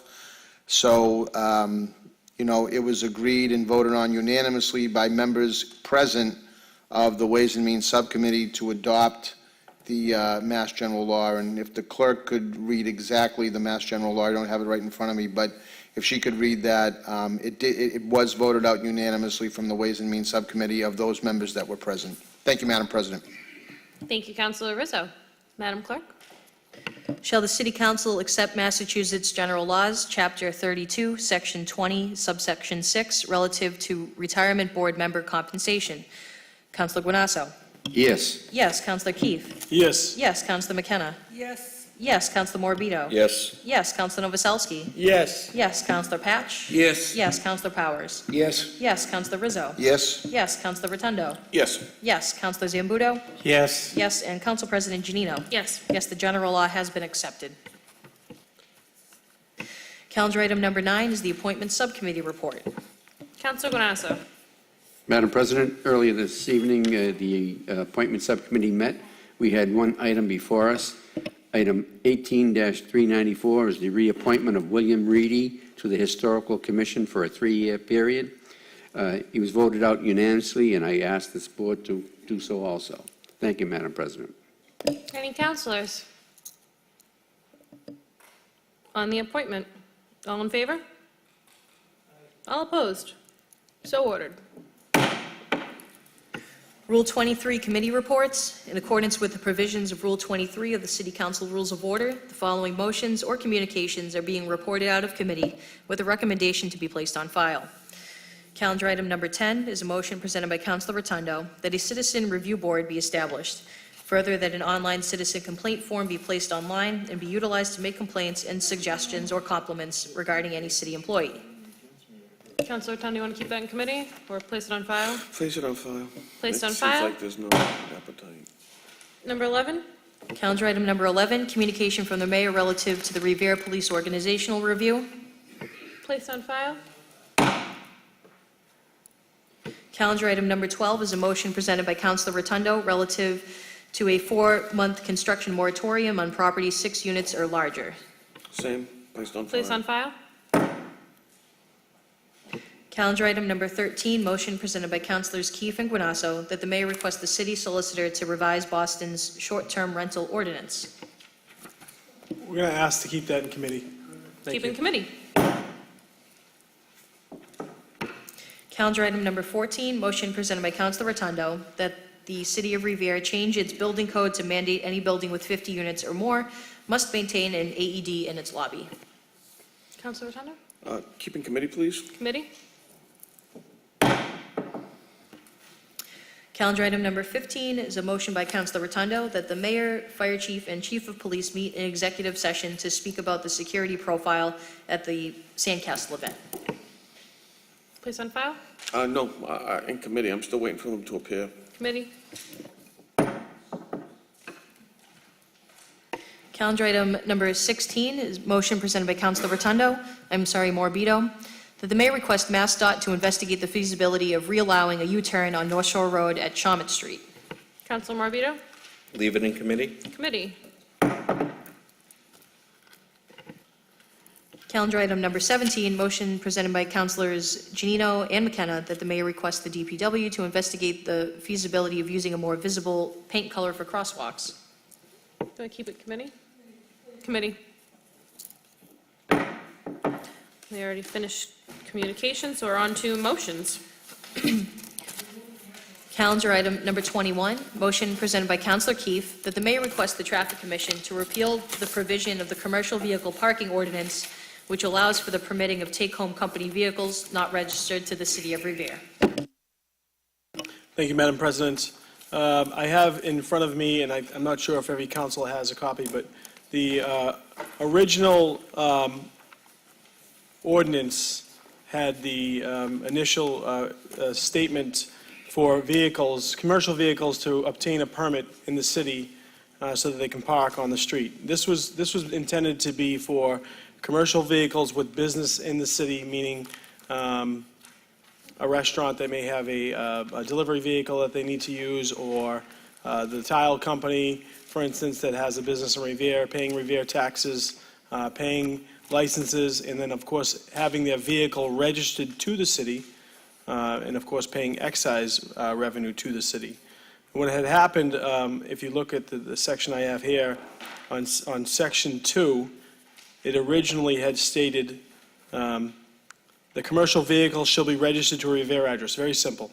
And then what was added to it was, or a letter from a business that the vehicle is registered to must be submitted along with why the permit is required on company overhead, on company letterhead. And that allowed for vehicles that were registered outside of the city and businesses outside of the city to obtain these commercial vehicle permits, which I'm pretty sure all of us were hoping to avoid. So I'd like to go back to the original ordinance where the purpose was to only allow commercial vehicles that were registered to Revere, that were registered to Revere businesses in our city, because this would limit it. We don't want to have this open free-for-all, and we're trying to do a little bit of a favor to Revere businesses and homeowners in Revere. So I don't know what happened or when it changed. It certainly didn't go through us, which we all know, but I'd like to have that amended back to the original intent, and I think that you would all feel the same way. Yes. Thank you, Councilor. Councilor Ganasso. Thank you, Madam President. This, to me, is one of the most important items that we have to meet with this year, I think. I think it's so crucial to our community to keep the fabric of community as it is. One only has to watch and go down and traverse the streets of our community, and you see overnight Comcast trucks parked all over the street. And that's just naming one company. Now, the hardest thing for most companies to do is to find proper parking for their commercial vehicles. It seems like the city of Revere, on every street, there's 2 and 3 commercial vehicles parked. Once we relieve that from our community, this is going to be a very, very nice community once and for all, bearing in mind with the traffic. And I think that this also leads to what we need to have more important than anything, and you, Councilor President Janino, are working on it, and I applaud you for it, is parking restrictions and for resident parking only. This will address that by its nature. But I think Councilor Keefe makes a perfect point to strike those words and to keep it as it was. The commercial vehicle shall be registered to a Revere address. That's simple enough, and it states the point that we all want, I believe. Thank you, Madam President. Thank you. Councilor McKenna. Thank you, Madam President. So I think we addressed this 2 weeks ago, that we were going to lower the permit parking stickers for Revere residents. I think we did talk about this as a body. Maybe I'm wrong, but I thought we talked about this, that we were going to lower the... Point of information. Let Councilor Keefe state his point. Thank you, Madam President. Through you to Councilor McKenna. So there was some intention of reducing the fee, which again I would be totally against, but that did not address allowing outside city vehicles to obtain the permit. that was just to potentially reduce the fee, because there was some complaints that the $420 fee was a little too high. And I'll say it again, and I'll say it 100 times over. If you have a business and you live in the city and you want to be able to park on a city street, I think $420 is fair. We really, I don't think most of the city, if you ask, most people don't want anything. But we're doing a little bit of some support and help to people that have homes in Revere and also have a business in Revere, and trying to give them a little bit more leeway. But I wouldn't want to give anyone else another inch. And I don't think anyone would, I think everyone would agree with that. Thank you, Councilor. Councilor Rotundo. Thank you, Madam President. My concern is how many vehicles? How many vehicles do you allow? If one person owns a company and they live in the city of Revere, and I've seen it actually in many parts of the city, in particular up on Florence Avenue, also down on Mountain. I've had the same problem down in Washington, also on Malden, in particular regarding a carpet company on Washington. Matter of fact, not too far from your aunt's house, Danny. And my concern is, how many vehicles? It's currently listed as one. One for registered vehicle to the address. Thank you. Councilor Morbido. I just add the point of information, as Councilor Keefe said, the original motion presented by Councilor Janino and McKenna was to reduce the cost of commercial vehicles, which I was against as well. And then, I guess about 2 weeks ago or a week after the motion was submitted, the Traffic Commission had already voted to lower the commercial fee. Any other councilors? On Councilor Keefe's motion, all in favor? Councilor Rotundo voting no. All opposed? So you're voting no as well? So, Madam Clerk, can we call the roll? Madam President, I know you've called for a roll call, but is there a way, before voting for this, we can maybe put it in committee to discuss it a little more? I mean, we've talked about resident sticker parking, we've talked about fees for people to park vehicles who own businesses. I mean, I think it's a bigger conversation, just go into a roll call on something like this. The point of this is to put it back to what the council originally voted on. It's been changed since we voted on it. So that's why I don't think there's need for committee, because the council already passed it and it was changed since it's left our hands. So this is just to go back to what was voted on by the city council. But if anyone wants to put it into committee, we can talk about it for a fifth time, I suppose. Councilor? Madam President, I have no issue. We can put this in committee, but I just want to, this is out there. This is currently the ordinance in play right now today. So whether you know it or not, vehicles, you can have a vehicle and get a commercial permit parking and parking in front of your house on your street right now. And if that was a take-home vehicle from your job at Panera Bread in Chelsea or Malden, you could take it home and park it in front of your house. That's in play right now. I'm trying to strike that, because what we do have is the tile company on Proctor Ave, let's just say, I'm not going to use the name, very nice business, family-owned business in the city of Revere. They are able to park their vehicle in front of their house without getting tagged. They pay the extra fee, and currently on the books, we have 66 permits that have been given out this year. Of the 66, how many of them are businesses outside the city? I'm not sure. I can tell you one for certain, and it's just one too many. Thank you, Councilor. So, thank you. I think the reason why I don't believe this needs to go to committee is because the council voted on this. This is verbiage that the council voted on. It was changed after it left the council and was voted upon by the city council. So we're not voting on anything new. We're voting on. Well, Madam President, it was changed by the so that's my administration, question. I When it believe. left the city council, how did it change? That's what I want to know It was before we changed by the vote on it. Traffic Commission. They don't have a right to. They have precedent over the council when it comes to They ordinances can that we change it, but send they to don't it. have the right to codify it. That's state law, unless I'm wrong. Well, my They question don't would make the be, rules. if we vote on this tonight, the Traffic Commission can ultimately do what they want with respect to it anyway. So why are we just going to keep going back and forth with the Traffic Commission, or I just don't understand it? Point of information. So we can send it to committee and then leave it there and nothing happens, I guess, if that is Well, more we could vote effective. on it, and then the Traffic Commission presumably could take it back up and put it back. Like that, you know. So I'll leave it up to Councilor Keefe. Councilor Keefe, would you like this to go to committee, or do you want to vote on it this evening? Well, my hopes would be to ultimately vote on it and then go to the Traffic Commission and say, we have either a unanimous or a majority vote that we want to strike the allowing of vehicles from outside of the city to be included into this ordinance. That's the Point of clarity here. Councilor Zambudo? Can we try to work together with the Traffic Commission to get something that we can all agree on so that it works for the city? I So mean, if that's we- the point, I perhaps don't we wanna can be- put it in committee and ask the traffic commission or a member from the traffic commission to meet, to Let's have discuss a, it. yeah, Sounds even if it's good. a joint meeting, just so that we work for the common good of the city, not working against one agency against another. Are you kidding me? So we'll send this to the Legislative Affairs for a joint meeting with the traffic commission. Sounds good, thank you. Good idea.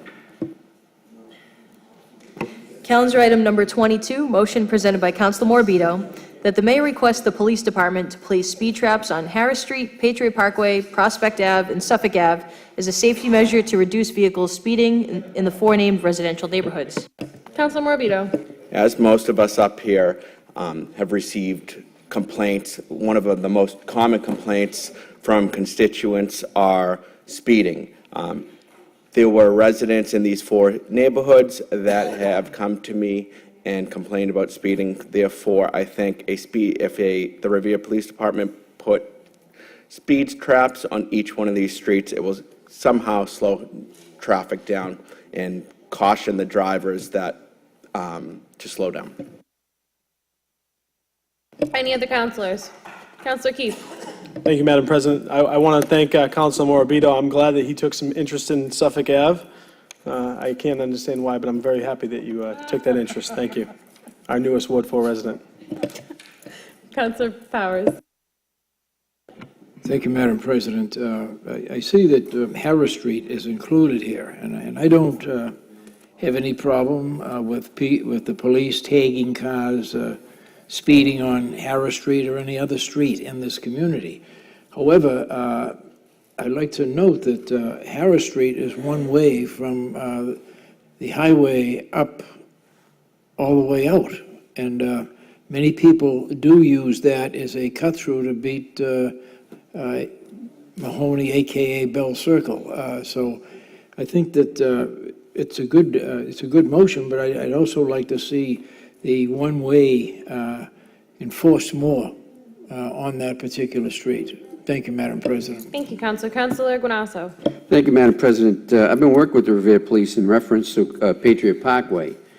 Patriot Parkway happens to be one of the widest streets in the community, and most of the traffic travels down Patriot Parkway. They try to circumvent going to the proper area of going down Malden Street all the way with these trucks, and they cut off, and then they make Patriot Parkway a commercial highway. And they go at great rates of speed, and I certainly concur with Councilor Morbido. Whoever spoke with him, and it probably has spoken to me also, but I've been working with the Revere Police to try to reduce the speed at the Patriot Parkway. In fact, we also had a speed sign posted not too long ago, maybe 3 or 4 months ago. And, you know, it's a daily occurrence, Madam President, because people continually, they see a wide street, they take off. And some of them even go right through the stop sign that's at the Rumney Road and Patriot Parkway. So to have a police presence there is very difficult. I understand we have limited resources, but something has to be done at Patriot Parkway because it is a major highway now, and people are speeding, and as someone's going to get hurt, and we hope to prevent that. Thank you, Madam President. Thank you, Councilor Guanasso. Any other councilors? I was just saying to my colleague, Councilor Patch, we're lucky in Ward 6, we have built-in speed traps from National Grid from all the trenches that have sunk since they've put work in. So we don't have that issue for speeding, but we have other issues. Eric Lampadecchio, 43 Tapley Avenue. I just want to say thank you to Councilor Morbido for putting this motion forward. I've been working with the Traffic Commission on Harris Street for quite some time. I'd also like to thank the city. They recently filled my 311 request to get new stop signs and stop lines on Harris Street, so thank you. To that point, this may be worth adding to your agenda when you guys meet together with the Traffic Commission to discuss this further with them as well. Thank you. Thank you. Councilor Morbido, do you want this to go to committee or do you wish to vote on it this evening? I wish to vote on it this evening. All right, any other councilors? You want to speak on it again? Madam President, I'd like to amend the motion to instruct the Revere Police to be more diligent with regard to cars going in the opposite, in the illegal direction on Harris Street, which happens many times. People are trying to beat that traffic at Bell Circle, and that's what is a result, and they're speeding, and there's a crest up on the top of the hill, and it's very difficult for, for people to see getting over that crest. So should we amend it to say speeding as well as other moving violations on the streets? Yes, exactly. All right, so speeding and moving violations. On the motion as amended, it's just to say speeding and moving violations. So speed traps. Please, hold on. Point of information, it says speed traps, not speeding. To request the police department to place speed traps and enforce speeding and moving violations on Harris Street, Patriots Parkway, Prospect Ave, and Suffolk Ave. Sure. I don't know what that means, but Councilor speed traps- Powers is concerned about people going the wrong way down the one-way street, so he wants to include that in your I motion don't know about speed how traps. that's, It's Harris Street. On the motion Sure, as sure, amended, let's all do in it. favor? All opposed? So ordered. Calendar item number 23, motion presented by Councilor Powers that the mayor request a representative from D'Ambrosio Brown Law Firm to appear before the city council on the following properties: 29 Thayer Ave and 585 North Shore Road. Councilor Powers. Thank you, Madam President. 29 Thayer Avenue is a mess. There are piles of rubble. There's a dumpster that's been down there for a month without being emptied by the owners of the property. There are blue barrels attached to floats floating up and down the Pines River. We talked about this several months ago. I did with D'Ambrosio Brown.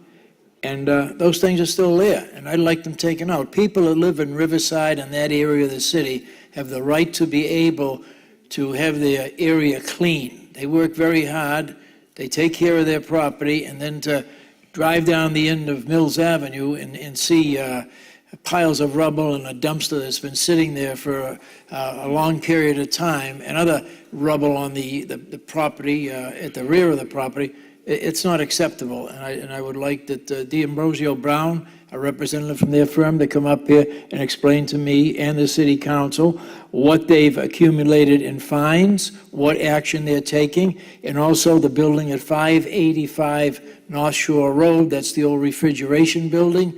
I was in there when they had the oil spill a couple of years ago, and I almost went through the floor. Now, my understanding is, just in that building alone, they've accumulated over $200,000 in fines. And I'd like to know what's going on with that. Is it being enforced? Are they paying the fines? Whatever the case may be. I had meetings at D'Ambrosio Brown's office with the owner of the property, and we asked them to demolish the property, get it down. There's a house in back of that property attached to the main building, and it's an eyesore, and it's a danger to the residents of this city. Thank you, Madam President. Thank you, Councilor. Any other councilors? Councilor Powers, I just have one comment on this, if I may. If we ask D'Ambrosio Brown to appear before us, we are responsible for paying for them to appear before us. So if we ask Inspectional Services to update us on these properties, we're keeping it within the city? Madam President, can you help me understand this? Who owns the property? Councilor Powers, who's the owner of the property? That's questionable. That's questionable. My understanding is, from what I heard out on the street, that the property had been sold. I was under agreement. I had a meeting last week at the Point of Pines Yacht Club, and with some potential developers. We explained, as a matter of fact, this city council changed the zoning down there about 2 or 3 months ago to allow single-family homes only. And that's what I want to see down there. I don't want to see anybody come in with buildings 5 and 6 stories high as they have in the past. So I think the first thing that has to happen is the property has to get cleaned up, and then a neighborhood meeting has to be held at the Point of Pines Yacht Club on a night that works for everybody that may work a little late or something like that, to discuss what is going on down there. It's been sitting there for years, and I think it's time that all changed. Thank you, Madam President. Why would it be, Point of Madam information. President? Councilor Rotundo has a point, then Councilor Patch. Why are we asking D'Ambrosio to come before us again? What's the I think I purpose? have that answer. if you want. Councilor Patch? I know I have the answer, and I'm sure Councilor Patch does too, and I'll allow Councilor Patch. Thank Councilor you. Patch? I believe they've been, the inspection services, any vacant houses are given to D'Ambrosio and Brown.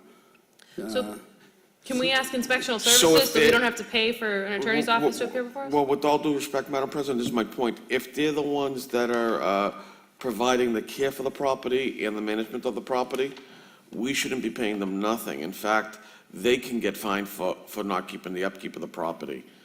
So there are certain companies that take lien properties and they manage them for the bank. And if that's what's going on here, if they're managing these property for the bank or for the city, then they're responsible for the upkeep of the property legally. That's why I'm asking them to come up here. All right, That's why I so want they're them the up ones here. that are legally responsible for the property, is what you're saying. What I'm saying is, they are the ones that are working for the city to facilitate the cleaning of those properties and the maintenance and upkeep. That's what I'm saying. And I'd like them to come up here and explain to the city what we've collected in fines so far and exactly what the status is of those properties right Perfect. now. Thank you. Thank you for the clarification, councilors. On the motion, all in favor? All opposed? So ordered. Calendar item number 24, motion presented by Councilor Keefe, that the City Council award a certificate of commendation to Jeff D'Agostino for his 39-plus years of service to the community through the Revere Youth Basketball Program. Councilor Keefe. Thank you. I'll save my comments for the night that we decide to do this. This one did happen to come through the Recreation Department, and I felt strongly about recognizing Mr. D'Agostino. All your support will be appreciated. Thank you. Thank you. Any councilors have any comments on this? On the motion, all in favor? All opposed? So ordered. Late motion presented by Councilors McKenna and Janino that the mayor extend the street sweeping program into the first 2 weeks of December, beginning in 2019. And if I may, really quick, just to clarify with my colleagues, this was a mistake. It was a miscommunication between Councilor McKenna and I. We went to put it in on time, but she thought I was putting it in, and I thought she was putting it in, so that's why they ended up as late. So they're not of an emergency nature, but it was a mistake. They should have been on time. Councilor McKenna. Thank you, Madam President. So because of the warm weather, the trees are still left on the trees. The leaves are still left on the trees, so, and they're not falling. And we're done with the street sweeping and the yard waste. So I'm just looking for maybe, I know, I put this motion in a couple of years ago when I first started, but, and it was denied because it is extra money for the city. But it really needs to be addressed. There's leaves in the gutters, at street gutters, and they're clogging the sewers. And our first snowfall, it's going to be a mess. And then it makes the city look dirty. So I'm just asking if maybe for next year, we could find it in the budget to increase street sweeping and yard waste removal for maybe 2 weeks or the whole month of December.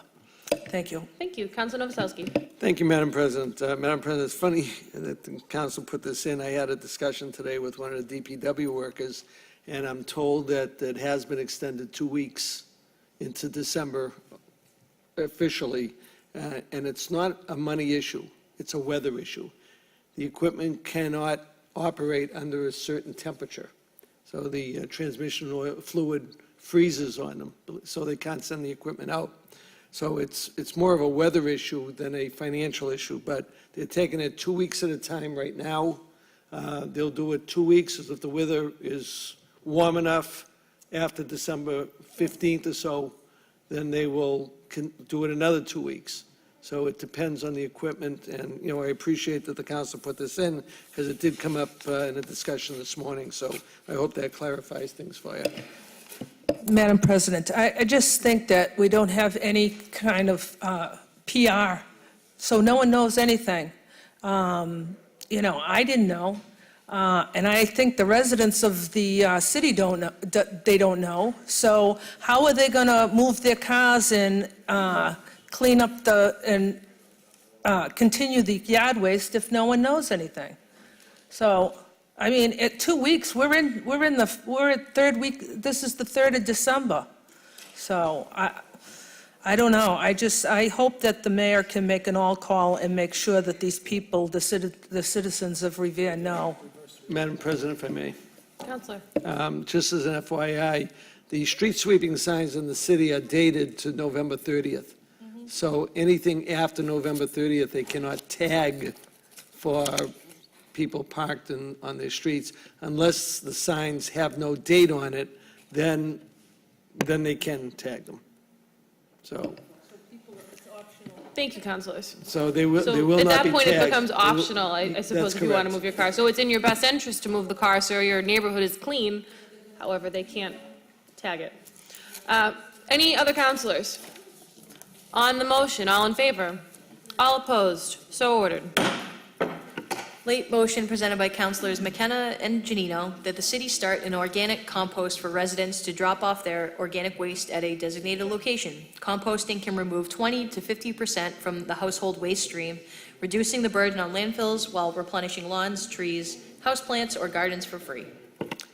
Thank you, Madam Clerk. My colleagues, if I may briefly, again, I apologize for this going in as a late. This was a miscommunication. We meant to get it in on time, I swear.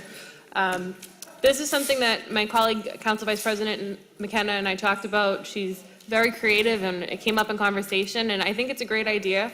Any ways that we can be creative and work with the city to save, you know, there are so many different solutions. If you could use this compost for, you know, public parks and fields and things like that. I think it's a great idea to look into. I hope it goes to committee so we can talk about it more, but it's just a creative idea, and I think it's a good one.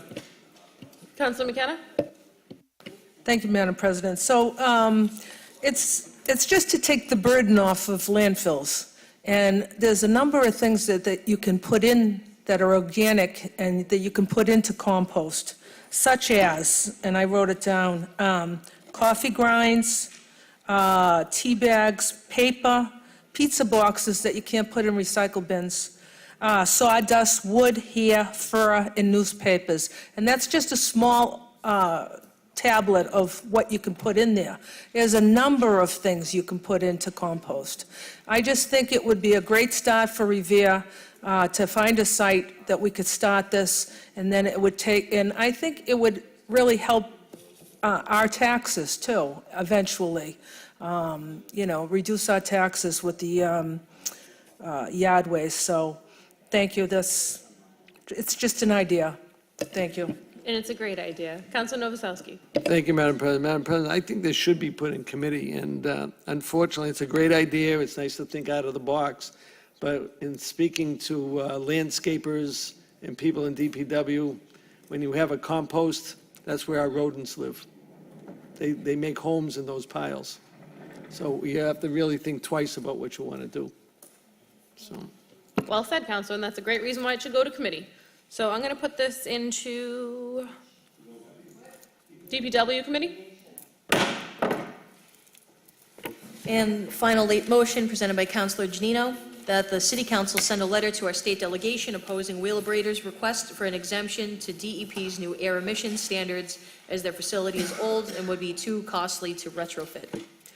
Thank you, Madam Clerk, and if I may, colleagues, speak briefly. This I did put in as a late because I was informed about it this morning, so this one I do not apologize for, but we're on a deadline. We have until Friday to submit any commentary on this, so just to make a very long story short, the DEP is basically going over Wheelabrator Saugus' emission control plan.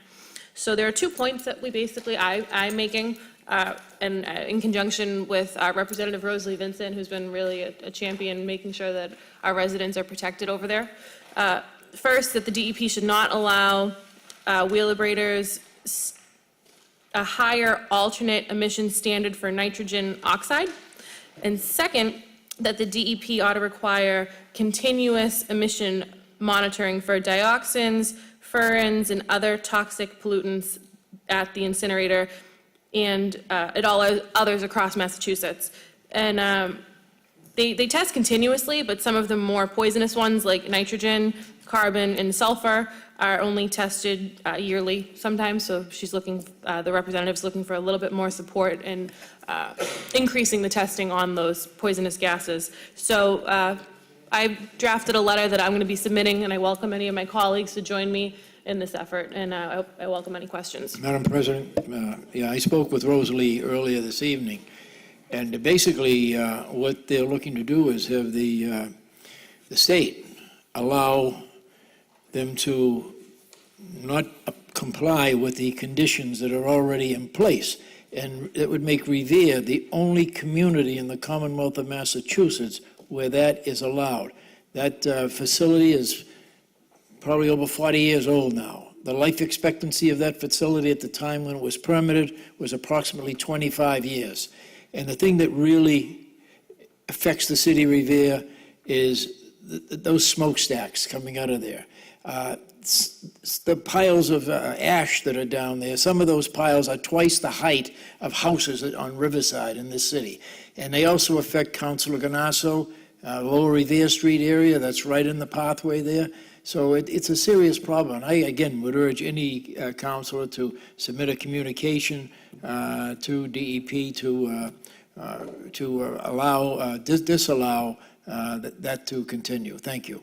Bye. Thank you, Councilor Powers. And I'll be putting this on my behalf. Any of my colleagues that wish to add their name to my letter can reach out to the clerk, and she can add you to the letter that we drafted with the state rep. Councilor Rizzo. Thank you, Madam President. I wholeheartedly concur with the motion. I thank you for that. And I also want to publicly thank Representative Vincent for her work in protecting her constituents and residents across our community. I've been consistent going back several years now. It seems as though Wheelabrator has been a conversation piece, trying to expand, in some cases, I think skirt what the requirements are. It's the only, I think, unlined landfill, certainly in the area, I don't know, maybe anywhere. And when you start talking about those stacks, I don't care how many filters they put in, the toxins that are going up through those stacks, there absolutely is no doubt in my mind that there are some toxic gases that do escape through those stacks. It's a very, very troubling. I don't know how it ever started in Lynn, quite honestly. It should be somewhere else, a more remote place. And I know there's a cost involved with that, but when you weigh public health versus, dollars, that to me is a no-brainer. I'll choose public health over cost anytime. And that doesn't mean just throw caution to the wind, but we have people that live throughout this community that suffer higher levels of cancer, higher levels of asthma, higher levels of respiratory disease. And I have to believe that not only because of Wheelabrator, but I have to believe that they are a contributor to that. So anything we can do to make them just comply with what Massachusetts law is something that we should be doing. So I want to thank you for that again, Madam President. Thank you. Any other councilors? Councilor Patch. Thank you, Madam President. I just want to inform the clerk that I want to be on that letter. Thank you. Any other councilors? Councilor Morabito, then Councilor Novoselsky. So I know Councilor Guanasso, McKenna, Morabito, Novoselsky, Rizzo, Powers, Patch. Councilor Keefe, you in? Keefe, you want to be on the letter? All right, so all of the councilors excluding Councilor Zambuto, which Councilor Zambuto? Thank you, Madam President. And I can appreciate all the commentary here tonight. Unfortunately, most of it was emotional crap and not based in fact. Now, just for the record, there was a comment that they're operating outside the law. Most waste-to-energy plants, all waste-to-energy plants, are operating at 200 parts per million NOx. Wheelabrator consistently operates at 185 parts per million NOx. Now, you can attack Wheelabrator and you can say they're expanded and you can talk about unlined landfills when there's a clay there that's 10 times as good as a little vinyl liner. But we won't get into that. I can bring you I've done the research and I can bring you a piece of the clay that's up there with the filtration system that nothing escapes from that place. Of course, you don't hear that because all you hear is emotion and misinformation. So the bottom line is that Wheelabrator currently operates under the 200 parts per million that is currently the law. Now, DEP has set a goal to go to 150 parts per million of NOx.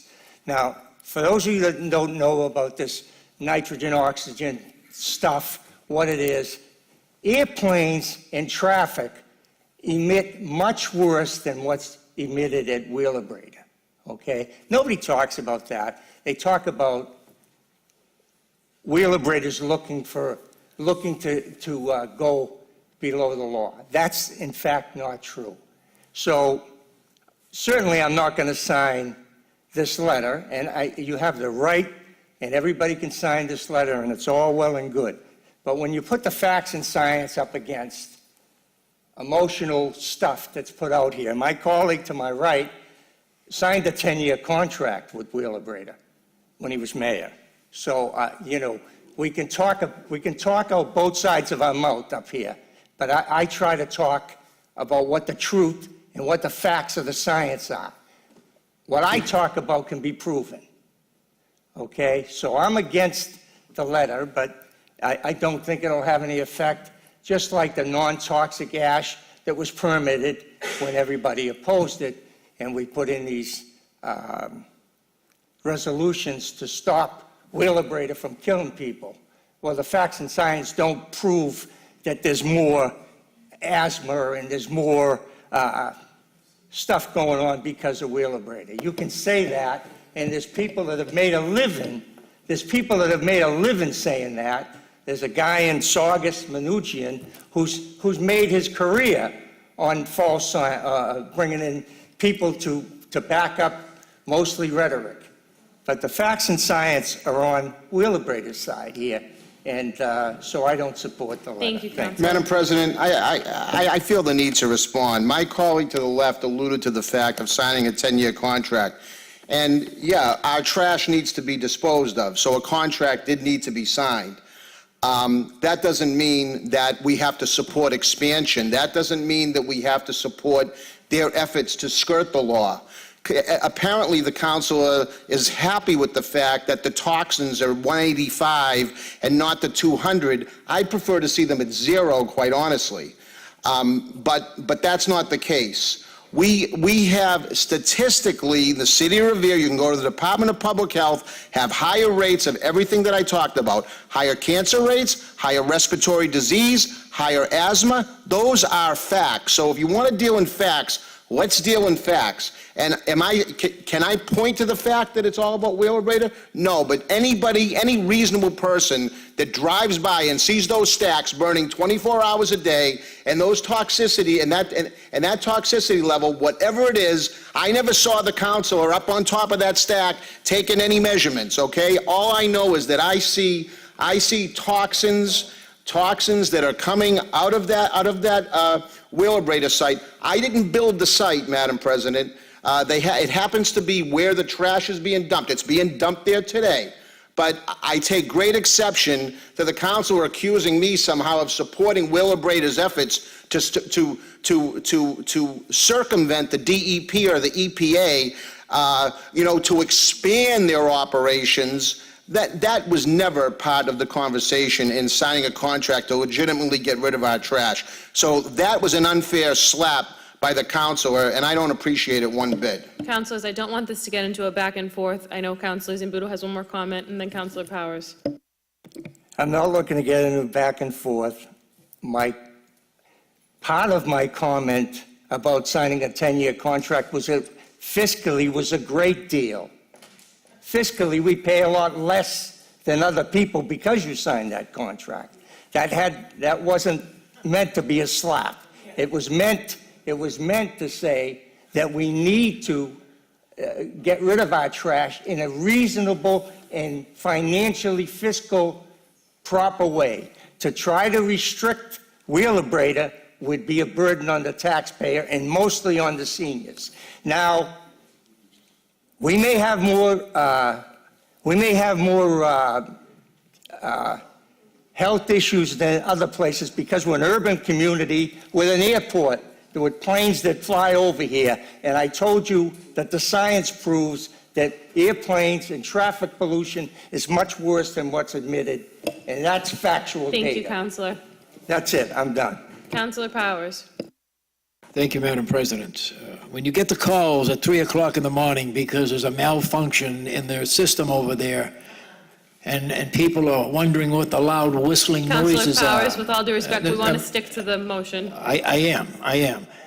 Fact is that under today's laws, that facility would not be allowed to be built there. Thank you. Thank you. Any other counselors? Eric Lambadacchio, 43 Tapley Avenue. Thank you, Councilor Janino, for putting this forward. When it comes to toxic emissions and public health, there can be no exceptions. Thank you. Well said. I'm going to ask the clerk to call the roll. Madam Clerk. Roll call on Councilor Genino's motion. Councilor Guanasso? Yes. Yes. Councilor Keefe? Yes. Yes. Councilor McKenna? Yes. Yes. Councilor Morbido? Yes. Yes. Councilor Novoselsky? Yes. Yes. Councilor Patch? Is absent. Okay. Councilor Powers? Here, yes. Yes. Councilor Rizzo? Yes? Yes. Councilor Rotundo is absent. Councilor Zambudo? No. No. And Council President Janino? Yes. Yes, the motion has been approved. There's no further business. Thank you. There's no further business. I'll just reiterate some facts from earlier in the meeting. I want to wish everyone a happy Hanukkah that's celebrating. A few events happening this week throughout the city. Let me see. First, on Thursday at 5 p.m. is the Costa Park lighting. Sunday at 5 o'clock is the Beachmont tree lighting. And Tuesday at 4:30 is the menorah lighting at City Hall. Tomorrow. Councilor Keefe? We also have on Wednesday, the 8th, the 12th, we also have a coat and toy drive at Volare. Councilor Morbido? I just want to state a point of personal privilege. I just want to wish well wishes to Mike and Phyllis Prizio, who got in a car accident last weekend. They're recovering. And on behalf of us, the City Council, we want to wish you a speedy recovery. Thank you, Councilor Morbido. Any other public service announcements? The City Council meeting will be adjourned until December 17th. Thank you.